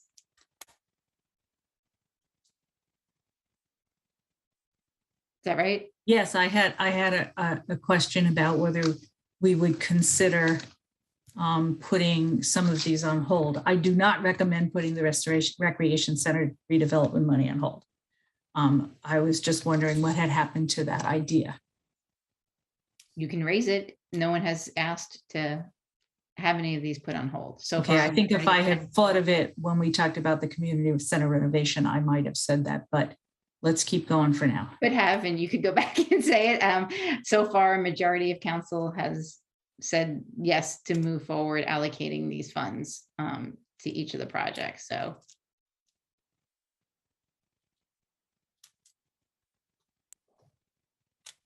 All right, moving on to the ARPA contingency amount, which is budgeted at $1.5 million. This is about 8% of the overall ARPA allocation of $17.4 million. Given the size of some of the projects, as well as just the general rule of thumb of maintaining a 10% contingency, and the fact that most of our projects are, of course, with any budget, an estimate at this juncture when we're trying to do 5-year planning. We think this is an advisable amount to set aside in case there's any unforeseen needs that come up that we haven't even thought of, and or if existing projects have any overruns or unforeseen challenges.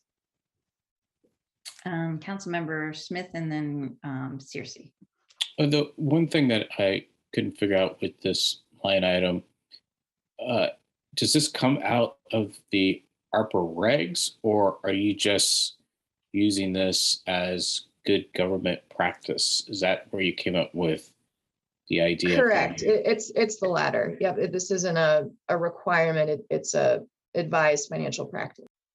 Okay. Well, if that's the case, then I recommend that we reduce the amount by $500,000. Councilman Searcy. So one question I have is about, because the ARPA funds have an expiration date, so to speak. We got to spend this money and obligate this money within a 2-year time period. So would it ever be the case, and I'm trying to figure out how the regs work versus, what we're doing as it relates to this line item. So would it ever be the case that any leftover contingency funds could be re-obligated to something else? So let's say we put the 1.5 to the side, we're at year 2, where technically, unless we're tying the contingency to certain specific projects, right? Technically after the second year and we're supposed to spend everything, that money's just sitting somewhere, right? And then let's say we don't burn those contingencies. So then where do those dollars go? Do they just, we have to return them to the Department of Treasury? How does that work? So that's correct. So all funds have to be obligated or encumbered by the end of 2024 to prevent us from losing the funding and having it returned to Treasury. So as part of the annual reviews with council, we would, as we near the end of the funding period, we would have to allocate the $1.5 million either to existing projects, depending on the pace of spending of certain projects, or to brand new projects, just a couple years out. But the goal is to have a contingency margin for the first few years as we get into implementation of the other projects. Okay. And so one last question, I promise I'll shut up. So I was trying to wrap my head around which projects we would want to make sure that we approve early so that they can move, because they would likely be contingency fund guzzlers, right? So like your community center renovation or library expansion, those are the ones that if they have an overrun, they're usually pretty substantial. So is that the case? Like as we're thinking through how to prioritize projects, is that something we should keep in mind as well?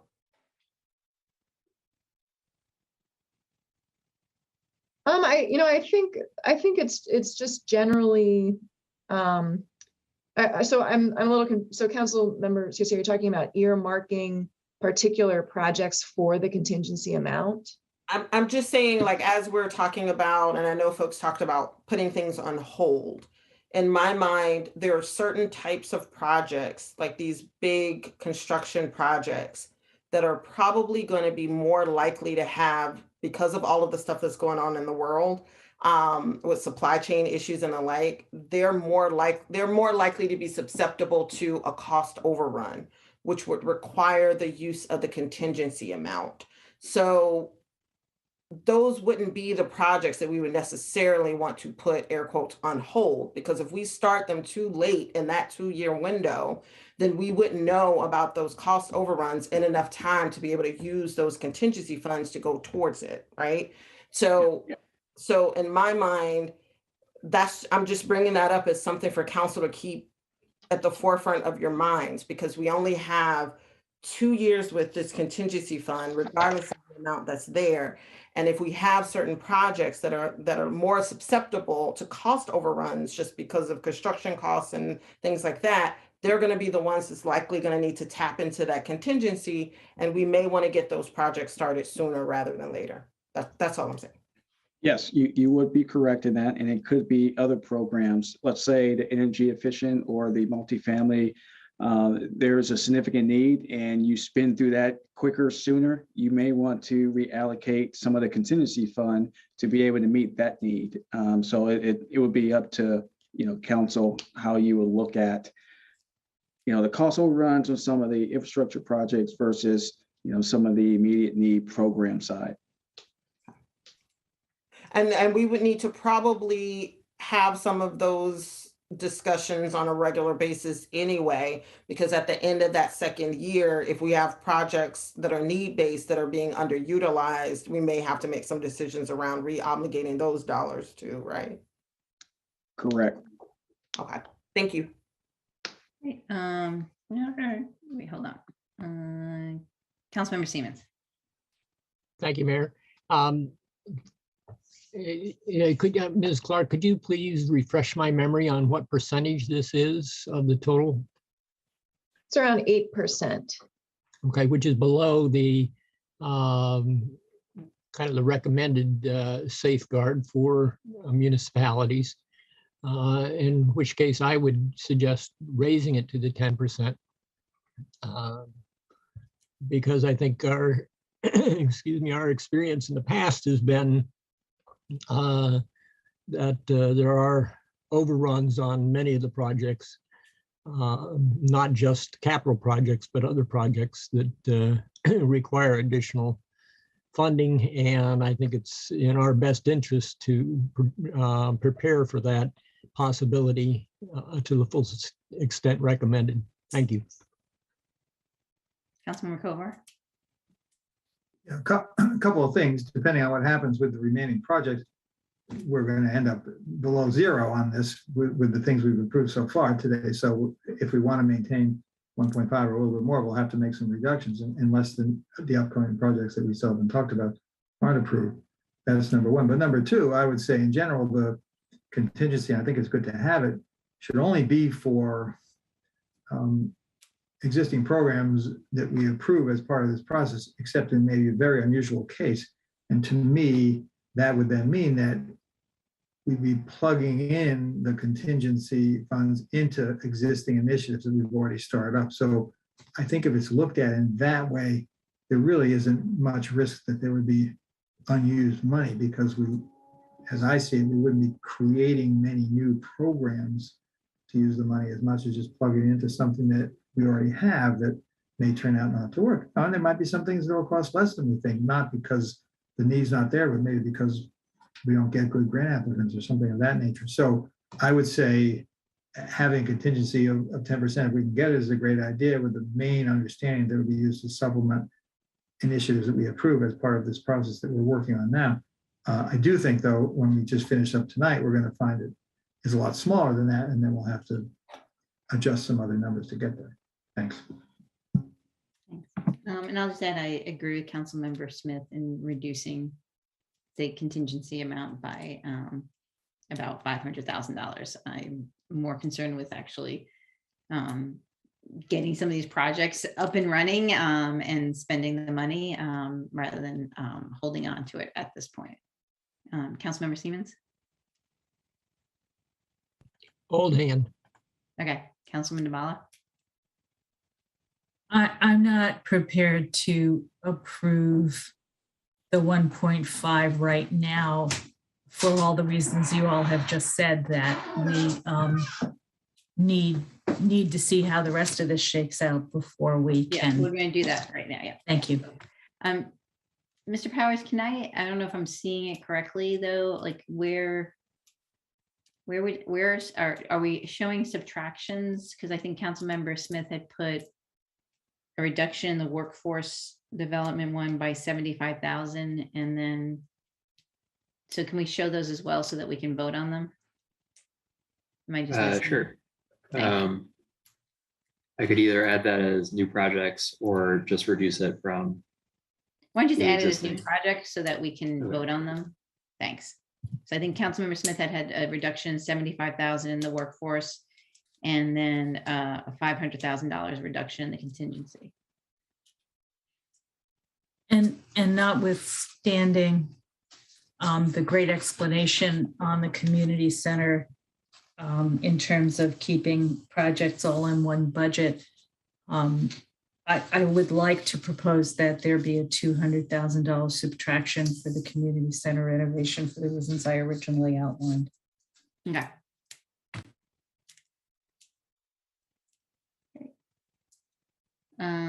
Okay, are we done with yellows?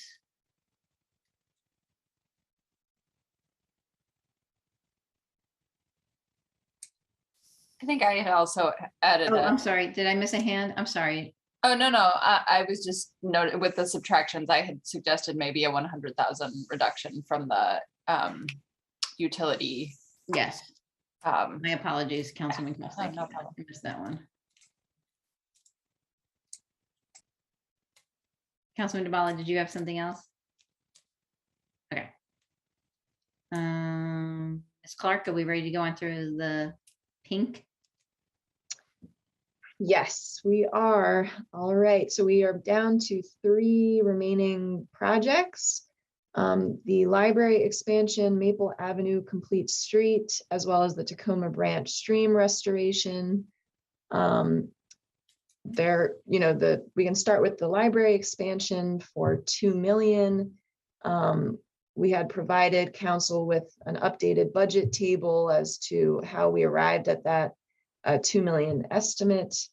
And this is really crucial to this project. So we'll open the floor for questions as by the color, several council members had questions or concerns. Great. Councilman DeBala.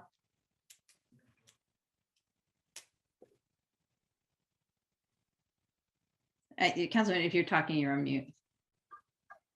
I will respectfully state what I said earlier, that I could not absorb all of the budget information that you sent me in such a short time.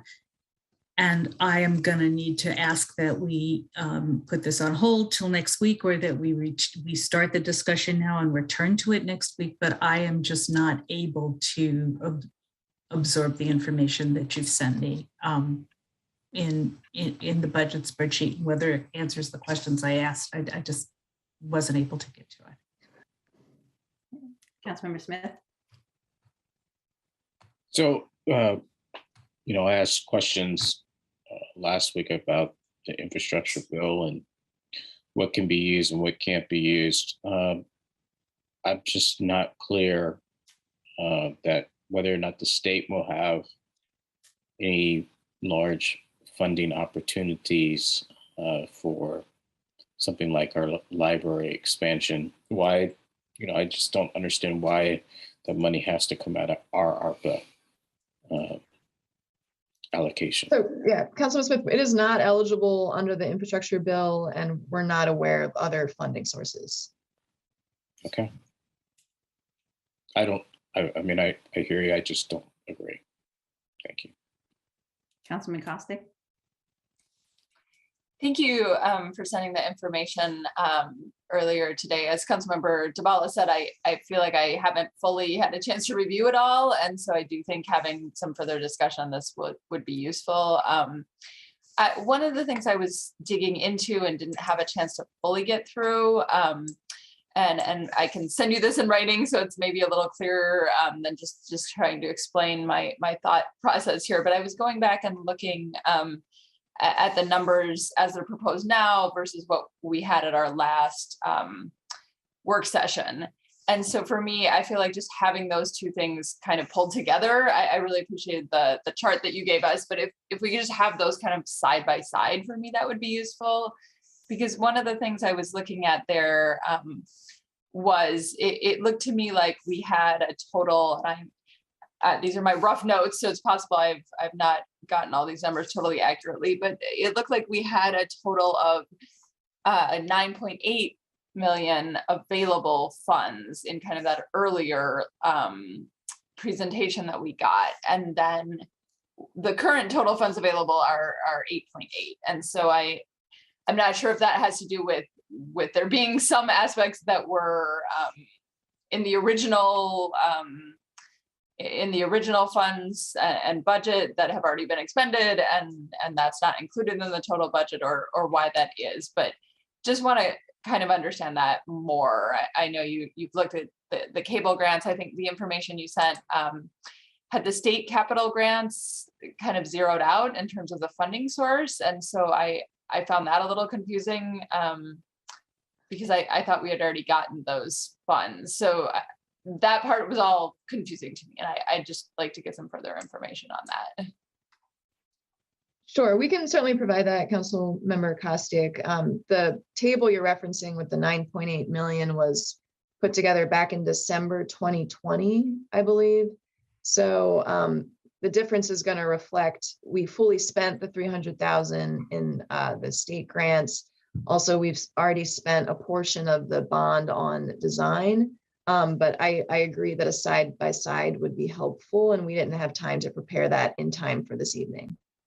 Yeah, thank you. I think, and I think the problem there is that we're looking at two different things. We're looking at the expenditures from now to the future versus when we were originally looking, we were looking at expenditures from 2020 to the future. So if we can just have that together, that would be helpful. I really support the library project. I want to see us move forward with this.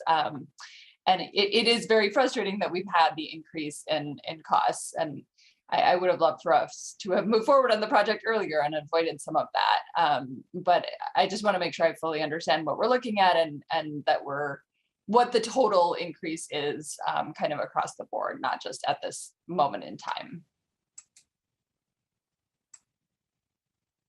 Great. Councilmember Kovar. Yeah, a similar question, and I sent this in writing, admittedly, just a little bit before this meeting, so I wasn't expecting an answer then, but just to go through it really quickly. So I know we had 7 million from the bond that we borrowed, 300,000 from the state grants, and 2.5 million from the cable, which that's the 9.8 that Councilmember Costa was just referring to. So that was money that has been available, even if some of it's been expended. And then when you look at the total cost, which is listed on the chart that was just sent, with the additional contingency added to it, the number is 10,545,000. And so that's only $745,000 more than the 9.8. And obviously I could be missing something, but those are the only numbers we have. And somehow the request is for about double that, for the increase, that would come potentially out of the ARPA funds. So I'm perfectly willing to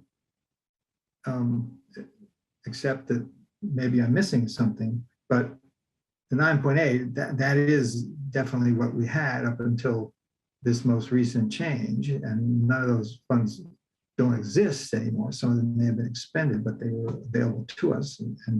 And so there's something that isn't connecting here. And maybe I'm just saying the same thing Councilmember Costick asked in a different way, but you have to understand those numbers. Sure, it would be wonderful if the increase was only $745,000, but unfortunately that's not the case. So we'll certainly provide the side by side. The numbers on the chart basically say that, though, so we have to get that clarified.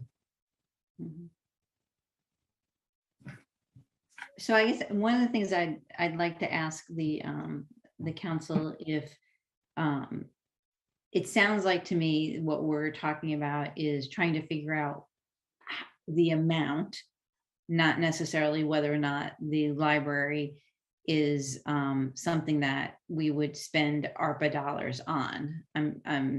So it sounds, and correct me if I'm wrong, someone stop me, but my sense from the conversation on council is we're not exactly sure of what the amount should be, and we need to reconcile that. But I'm not necessarily hearing objections for spending ARPA dollars on the library expansion. And so if it's okay with folks at the moment until we can rectify that, given the importance of the library project that folks just stated, if we keep the 2 million in for now, and then as we are getting more information from staff, we can look at that. Councilmember Smith? A quick question statement.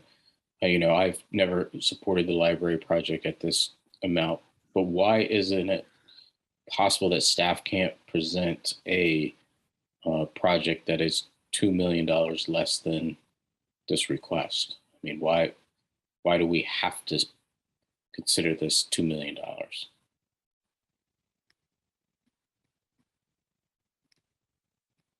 But we don't have to, but we're, as staff said in the materials they gave us, they're going to be updating us in a month or so, I think, if I remember that timeline. And at that time, we can have those conversations. But if we don't at least hold the money here and for that conversation, then we will not have the funds to allow us to use them. So what this is basically saying, let's hold the 2 million for the library expansion until we can have further conversation. If we don't need the 2 million, that money could be moved over into the contingency fund. So I would argue that we reduce the contingency fund by by some amount, and we have the conversation on the library moving forward. If we don't need the $2 million, or a majority of council decides it doesn't want to spend the money that way, that money can be rolled into the contingency fund or to other programs. And we can do that in probably the next couple of months. But if we take that money out of here, we don't have it then to allocate toward the to the library until we can have a deeper conversation. So basically we could call this hold for library expansion, and it would be sort of a kind of like a secondary contingency fund until we have a better understanding of what the project is costing at this point. So that's Sure, and Council Member Smith, part of the issue too is that, again, the cost increase is due to inflation and the escalation of cost in the market. To be able to significantly reduce the costs, given the market condition, we'd have to essentially redesign the project, which would mean starting over and delaying, a year or more, which wouldn't necessarily result in a cost decrease or improve the situation. And the current design is a result of a very lengthy community participation process as well as council involvement. And we've progressed all the way to essentially the bid phase. And so, as Mayor Stewart said, this region around the country every day at a set budget. I mean, it's if you're a private developer, it's not like there's a tree you shake and you just get more money. Unlike what we're doing here is having to consider this extra $2 million for this project. I mean, there was a budget, you got to figure out how to make it work.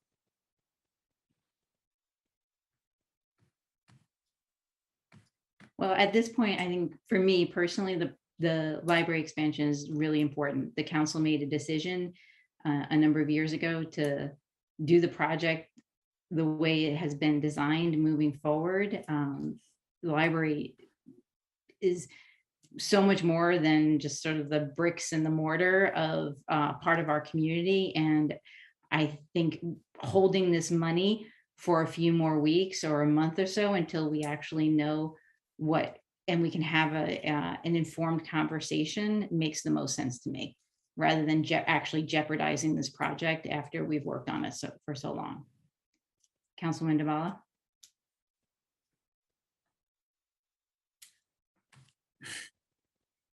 I had too many things. I had too many things open and I couldn't find my mute button. So I was like, I apologize for my pleading earlier, but a quick look at the memo suggests that the current estimate is 1.67, not 2 million in overrun. And so that would be a suggestion that I would have to put that on the subtraction list, if that is true. And maybe I don't understand it. So which leads me to my second request, which probably should have been my first, which was much of the information we're looking for, I think, is already here and might be fleshed out over the next few days. Can we revisit this again next week? Yeah, yes. Thank you. It's a 2 reading ordinance. So, and I guess what I'm asking is if we can hold this until we have more information, just so that we don't, the library project is I think just too important to jeopardize by not at least saying we can hold these funds and then repurpose them later. So, Councilman Kostick.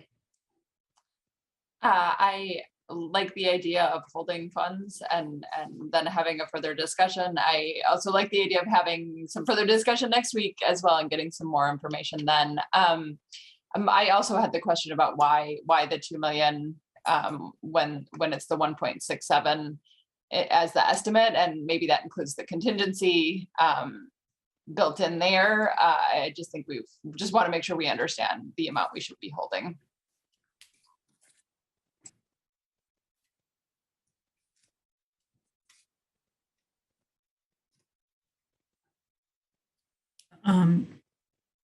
So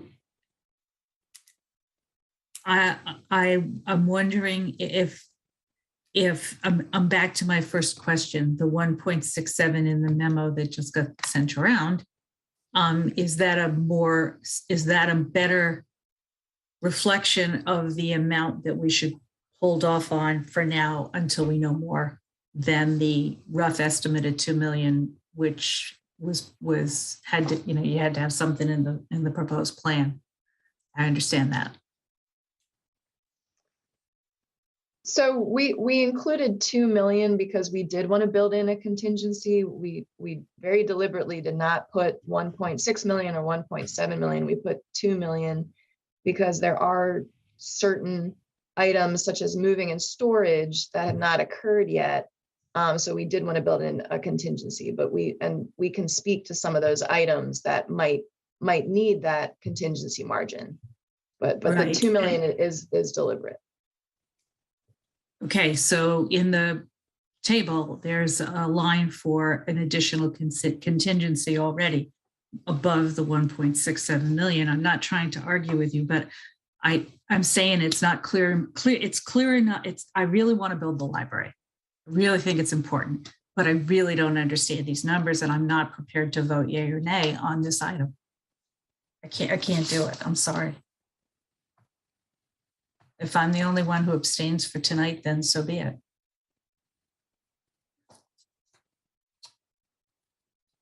Councilman Kostick.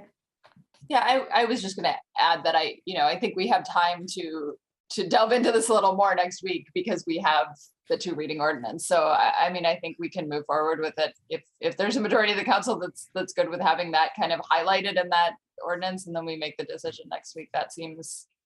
It seems like something we have time for. I don't feel like we need to have an exact decision right now. We'll have time to delve into those things, and I am comfortable holding the funds. And it's helpful to hear about the contingency being built in there because I think that impacts whether or not we need to have the 1.5 in the general ARPA contingency. So I think we can move forward and still have some time to delve into details. Councilmember Smith. I just add that I don't support moving forward with this with the vote this evening. All right. Councilmember Siemens. Thank you. Yeah, I get real confused when now we say we have contingency in this money, but that we know how we would spend that with storage and other things. It's not a contingency. So again, I'm making an argument for number one, increasing the ARPA contingency number that's on here. But I agree that I think it should not be highlighted. The library expansion should not be highlighted tonight or in our ordinance next week, because it seems like there's too many questions on the table. So you want to take the library funds out? Is that what you're saying? I think it's fine to hold the money, but not to say, yes, now we can go ahead and commit that money to. Right, that's what we're talking about. So, right. Could I ask Councilmember Kovar, and seriously, since it's so late, like, could I just do a show of hands to see who wants to hold the money? Is that okay, or do you all need to? Okay. So what I have on the table, and I just want to see, because we've talked about a couple of different things, is a show of hands among council members who are comfortable for this evening keeping in the $2 million as a hold. We are not committing the $2 million, but holding it for future conversations that can go into the library in the next few weeks or month or so. And so that's basically saying that at the moment, as we're looking at the ARPA funds, it's a hold. We're not green lighting it and saying, go spend the money, but we're going to hold that money until we can have a deeper conversation and understand the cost coming in on the library. If you're good with doing that, raise your hand. So I have Councilmember Kovar, myself, Costick, Searcy, and Siemens, and no hand for Dabala and Smith. Okay. And so my hand is an abstain. It is not a no, Okay, because you didn't say that we would revisit this next week, or did you? No, I did not, because what I asked was, this is money because we need to kind of move forward, and people want to raise it next week, they can, but I wanted to get a sense of council, because we will not have we will have some more information and people can read the information staff provided, but next week we will not have the bids back from the that were sent to us. So we're not going to have all the information anyway on this. So that information we're not going to get for another few weeks. So that's why it's still kind of like a hold. I just noticed, excuse me, I just noticed that my request that we increase the ARPA contingency has not been recorded down below, but your request was. Okay. And I'm Mr. feeling, Powers, I'm feeling slighted. Don't feel slighted. We're all right. So is that okay, Councilman Dabala? Not really, no, because it says here that the bids will be reviewed in June.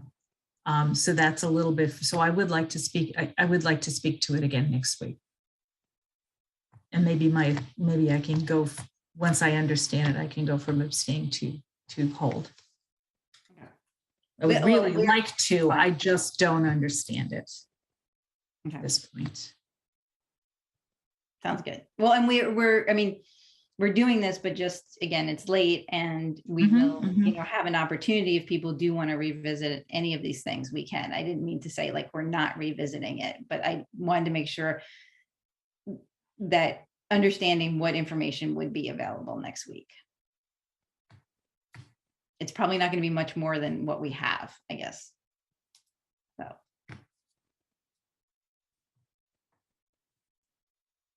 All right, do you want to continue? Can I just say that my 1.67 didn't get on the list of potential subtractions, although I do realize that there may not be votes for it. What was yours? But as Councilmember Siemens said, it would make me feel better to be heard. Thank you.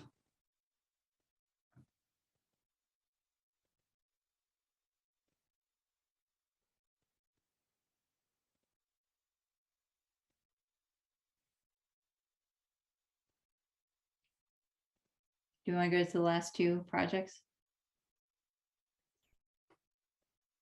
Sure. So we have the Maple Avenue Complete Street.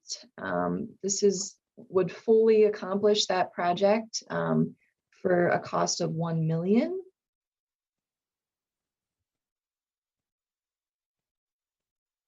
I'm suggesting this gets taken off.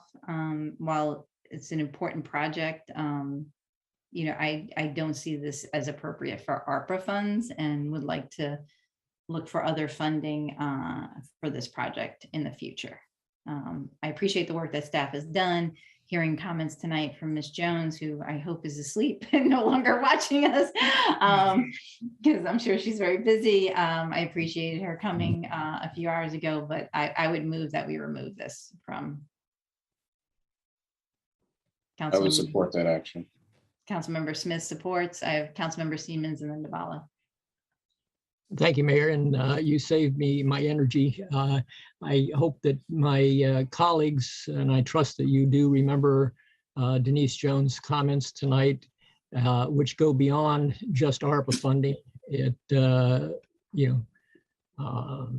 talks about the approach to this project and the work that's been done up to this point and how there may be need for revisiting that planning work that was done, or just dropping this project, not just from the ARPA funding, but from our slate. So again, I support the mayor's request to strike that project, and I look forward to talking about this project more in the future. Thank you.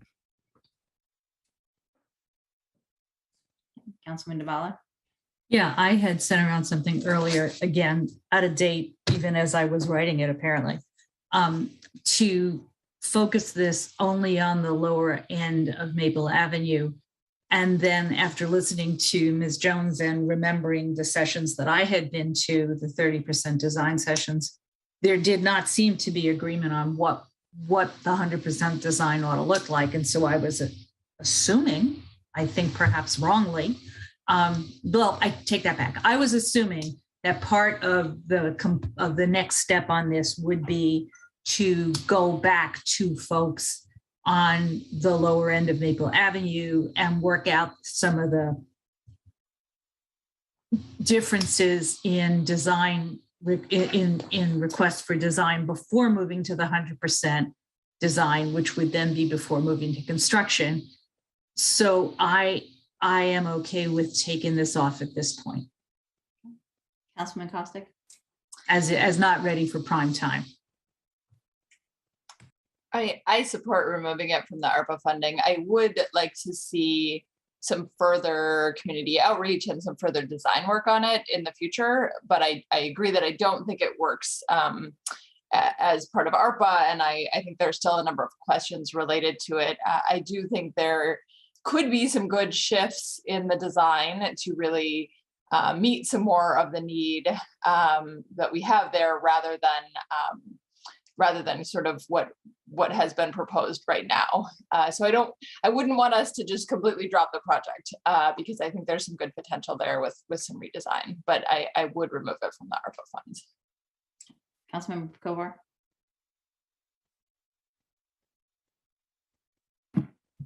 Yes, I support removing it as well. And I would just point out two other things. One, we have coming down the road, the master plan for the former Venice site, and the study area includes this whole section of Maple. So taking the time to see how that might fit together makes sense. And the second thing is, between Upper Maple and Lower Maple, I can see how we could get something valuable potentially in the future for Lower Maple. The design didn't seem to me, and I think to a lot of residents, frankly, on Upper Maple, to really offer much there. It's a narrower street there, number one, and it just didn't offer as much. So I would also, as we move forward on it, and this is for another time, but consider breaking it off and just having it apply to Lower Maple if we decide to move forward on it at some point. All right, so this is taken out. Mr. Kovar, I will expect your cooperation with me as we talk about whether or not to do it on Lower Maple Avenue. Thank you.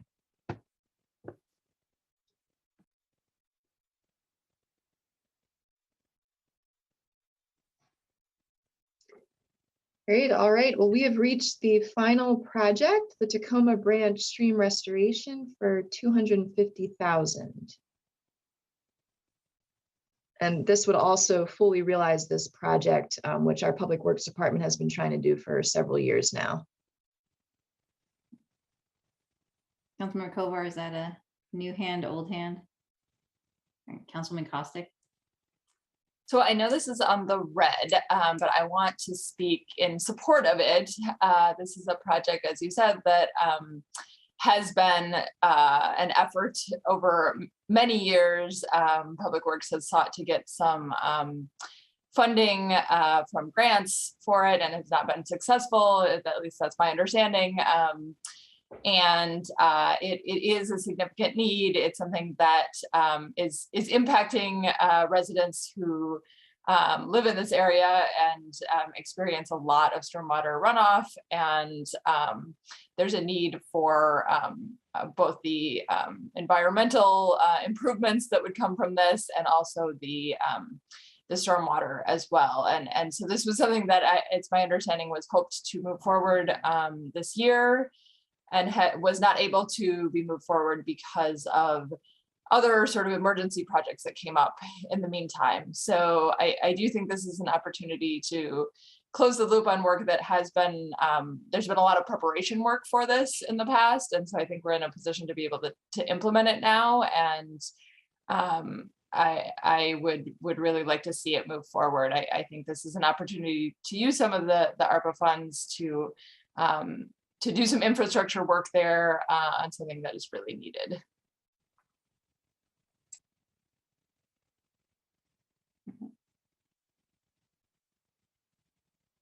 Anyone else? One question. Oh yeah, Councilman Searcy. Yeah, I hear you, Councilmember Costick, but this was one project that was on my short list of not seeing the direct need or the direct connection. I mean, I hear you about the stormwater aspect, but there was also, you know, with the infrastructure bill, I was searching through the 400 pages or so of that, the current book of stuff that might be funded under that. And there was a lot of stormwater related activities. And so I kind of wondered whether or not we would find ourselves in a situation where this project could now, whereas there may not have been grant funds available before, there could be grant funds available pretty soon that could help with paying for these types of projects, including Maple, you know, also supporting something like Maple Avenue or whatever street work we may want to do in the future. So I would suggest, you know, this is an item that we would earmark for removal from the budget, primarily as a way to kind of balance out some of the competing requests for additional dollars, but also because this was just one that I didn't immediately see the direct connection to what I thought was the spirit of some of these ARPA dollars. So. Councilman Siemens. Thank you, Mayor. And I will just associate my comments with Councilmember Searcy. Again, I think the project would be good. I'm hard pressed to see how it fits under the ARPA funding. Councilmember DeMalla. What they said, and two things. The Chesapeake Bay Foundation just sent out an RFP for, sent out a notice about some grants that this might qualify for, which I can send on to Public Works. Also, there is a section of ARPA that allows you to spend money on stormwater projects, but if I was going to spend $250,000, I'm not sure this would be the pick because of all the things people have said about the connection to the other part of ARPA. Councilmember Smith. I'll say that I would hope staff would pursue the infrastructure bill to do this project and other projects that are like this in the city, including the redevelopment of Maple Avenue. Okay. Right. Okay, that's everyone. Yeah, no, I'll just, oh, Councilmember Coda, did you go? Sorry. Yeah, just really quickly, in terms of stormwater, it is allowed, obviously, under ARPA. I still am interested in having us conduct a study that we funded in our regular budget. And then depending on the findings of that, and depending on if there's any money left in the contingency, and there are projects that sort of fit in with that potentially going forward. But I agree that this one could be put on hold for now. Okay. So it looks like this one is being removed from the ARPA funding. All right. We're going to need to reschedule redistricting because it's very late and our consultant probably turns into a pumpkin at midnight. So I will regroup with staff on that. But if people have enough brain power left for the next little while, if we could just go through the items that were added and get a sense, if you have your hand up and that's not to speak now, if you could put it down, if we could, we've spoken to these already. So if we could kind of run through them and see where we land. And again, if needed, we could, come back and revisit some of these items on Wednesday night. But, and if people want to do, hold on something until they see how the numbers are working out, let me know as well. So I don't know. Let's see, the first one was, do you want to go through? Mayor? Yeah. Before you do that, could you just, for those of us who are fading, just restate, so the total allocated, where's the total remaining, where we have, look at the number, that's 52,857. Okay, and so the 52,800 does not include what? Or it does include what? All the green and the yellow? Mr. Powers, do you want to explain it? Yes, Sure. I was hoping somebody could explain it. I'm sorry. Yeah, the total allocated is just all of the council totals added here, regardless of whether it's a new or old project. So some of these conflict, like increasing and reducing the ARPA contingency amount. The original project's total is what the new cost of the original projects is. So basically just removes Maple Avenue and the stream restoration. So as these projects are decided, I could change new proposal to no, and this, or I guess find some way to update this so it shows a sort of running total. So what's in white right now is not reflected in those numbers above, correct? Thank you. Mayor, before we start going through that, there was one other thing, and I apologize, but I did want to include this on the list of things we're considering, which was we approved last year 250,000 for food security. Some of that money is going out the door, some of it hasn't yet, but I'd like to propose another 250,000 for food security grants, for food insecurity grants.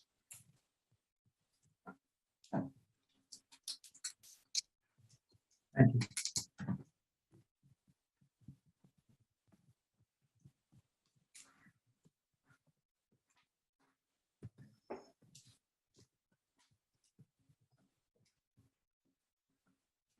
So I guess just for this, what I'll do as new projects are voted on is change yes to no, and this will show the amount remaining based on what's been spent under the council totals section and the projects that have been approved.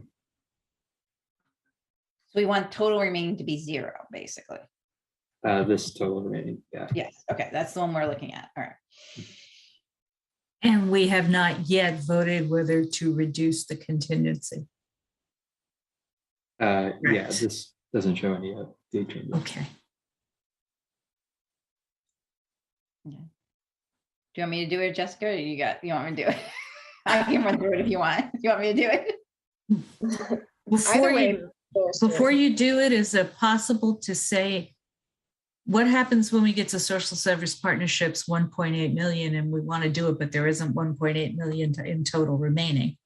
Can we do half of that as an item to vote on, or some other lesser amount? Yes, we can do that, but we also have a number of items that we're reducing things by. So, all right. And if you want to hold something, if the sense of council is hold on that until we see how things are adding up, we can also do that and kind of try and prioritize these. So additional $14,000 additional laptop for a lending program. If at the moment you want to add that, raise your hand. Councilmember Smith, do you want to raise your hand, or you're for that, right? Yeah, so, all right. All right, so at the moment, we're not adding that then. That only had 2 people supporting the additional 14,000. All right, so I have a question on the youth mental health counselors. Is that new money, or is that going to be reallocated from general funds? Council member Searcy had proposed it as new money. Okay. But we could repurpose the general funds. All right. Did we lose council members? Seriously? I'm here, I'm just losing my circulation in my lower extremities from sitting for so long, so I have to stand. Okay. I would be fine with us, especially if it means I will get one step closer to my bed, with reserving this item for a discussion during the actual budget conversation. Okay.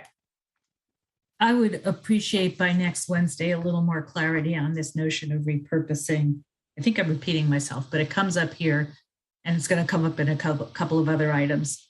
The question of repurposing versus it's not really repurposing here, is because this is money that was allocated last year for the reimagined public safety task force. We have not used it for anything, and so the idea is we still have time left in this budget to allocate it towards that. So it's thank you. It's not really a repurposing, so we can take off that one. We're not going to add that. Additional doubling the amount of money for a small business grants, so it totals $300,000. Raise your hand if you want that. I have myself, Councilman Costick, Councilman DeBala, Councilmember Kovar. 1, 2, 3, 4. That's 4. Okay, that goes through.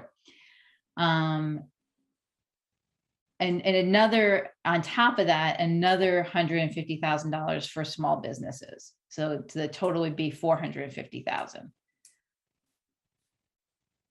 Councilmember Smith and Councilmember Smith. Okay, so that one doesn't get added. All right. Next is, so this was the additional money for social service, not saying how we're going to actually allocate it, but thinking there were going to be these different buckets of, and increasing that to 1.8 million, which would be $3 million towards nonprofits, navigators, some direct assistance, some type of 3-pronged program that would work together, but details to be TBD. But knowing that we probably need more money than the 1.2.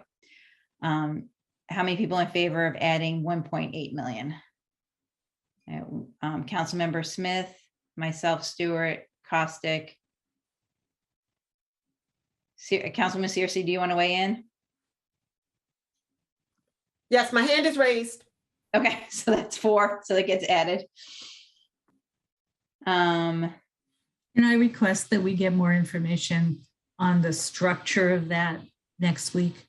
We will not have that next week. I can promise you that, because that is too soon for staff to pull it together. As we said before during the discussion, this is to allocate this money to have them, given the sense of council, as we talked about it tonight, to go and build on the work that they've done already and come back to us with a proposal. But now they know they have $3 million and the different pieces that council has requested, as Councilman Searcy had talked about what the overall goal is of this, and then to come back with a proposal that we can then move forward on. Okay, next is the reduction in workforce development of $75,000. I absolutely do not support that. I think it was already a small amount. If anything, I would prefer to take the $75,000 out of somewhere else, such as the social service partnerships. Okay. Anybody support the reduction of 75,000? Councilmember Smith? Not seeing anyone else. That doesn't move forward. $100,000 reduction in the energy efficiency. Could we hold off on that one and Yes, see if we need it? Okay. Oh, yeah, and I would like to say that the request for that was quite a bit higher. So that's already the proposed plan reduces the original request by not just by a couple $100,000. It was a quite. All right, we have the reduction in the community service community center redevelopment of 200,000. I do not support that either. I think it's an important project and should go forward as the staff has recommended. So this is, again, I had put it on the list because it's already in the capital budget. And so that's why I thought we could take that $200,000 off. The request was to keep the ARPA funds whole, even though this was not originally an ARPA project by any stretch of the imagination. And so it fits the ARPA rules, but it is not a new project. And I thought it was a reasonable thought to credit the amount that we've already budgeted for this year. Okay. So those in favor of deducting 200,000 from the community center redevelopment. I have Councilman DeBala, Kovar, and Kostick. It's just 3. Next is reduce the library expansion to $1.67 million. Councilman DeBala. Based on the estimate that's in the memo that we just got. Right. Councilmember Siemens, is that a hand up? Yes, and Councilmember Smith. So I see. No, all right, that doesn't move forward. Reduction in the contingency amount of 500,000. Only 1, 2, 3, 4. So we reduce the contingency amount by 500,000.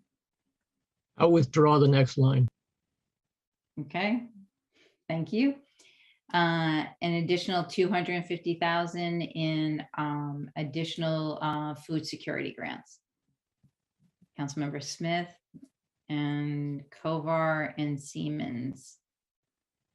I'm going to say that I think some of that money from the partnerships, the social service partnership grant, maybe go there. So that's why I'm not voting for this line item. That's what I think. Yeah. All right. So we're $200,000 over. Is that correct? Am I reading that correct, Mr. Powers? If all the math works? Yeah. I'm sure it does. I'm sure your formulas all work.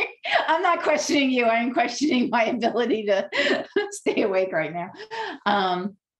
I think we could, Councilwoman Kostick, we had skipped the reduction in energy efficiency of $100,000.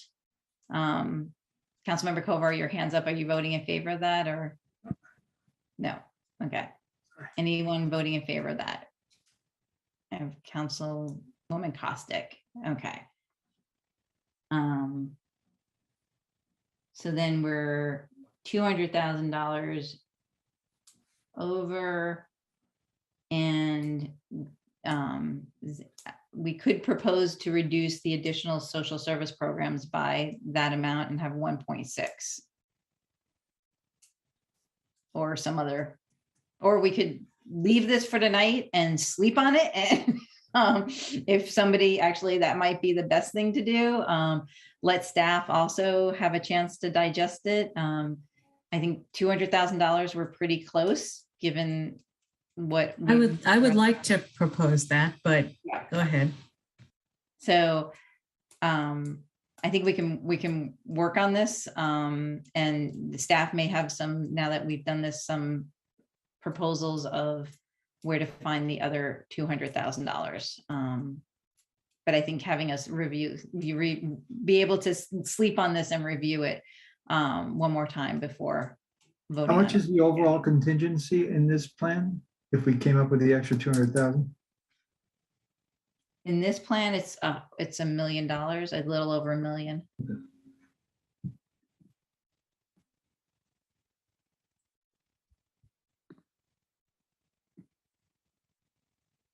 Yeah. It's like $1 million, $1,001,000 or something like that. All right, does that, I'm asking Deputy City Manager Clark, does that work for you if we leave it here and let us like have some time and figure out what we need? Yeah. Good.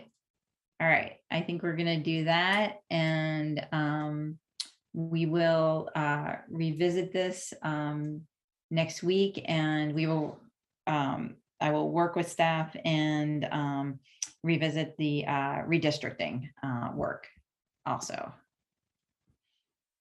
Good. Anything else? Nope. All right. Then we are done for the evening. Thank you. Thank you to the staff, particularly Deputy City Manager Clark for getting us through that, and Mr. Powers for your wonderful Excel spreadsheet skills. It was a long night, but you made it much easier on us. So thank you very much. All right. We are adjourned before midnight. Thank you.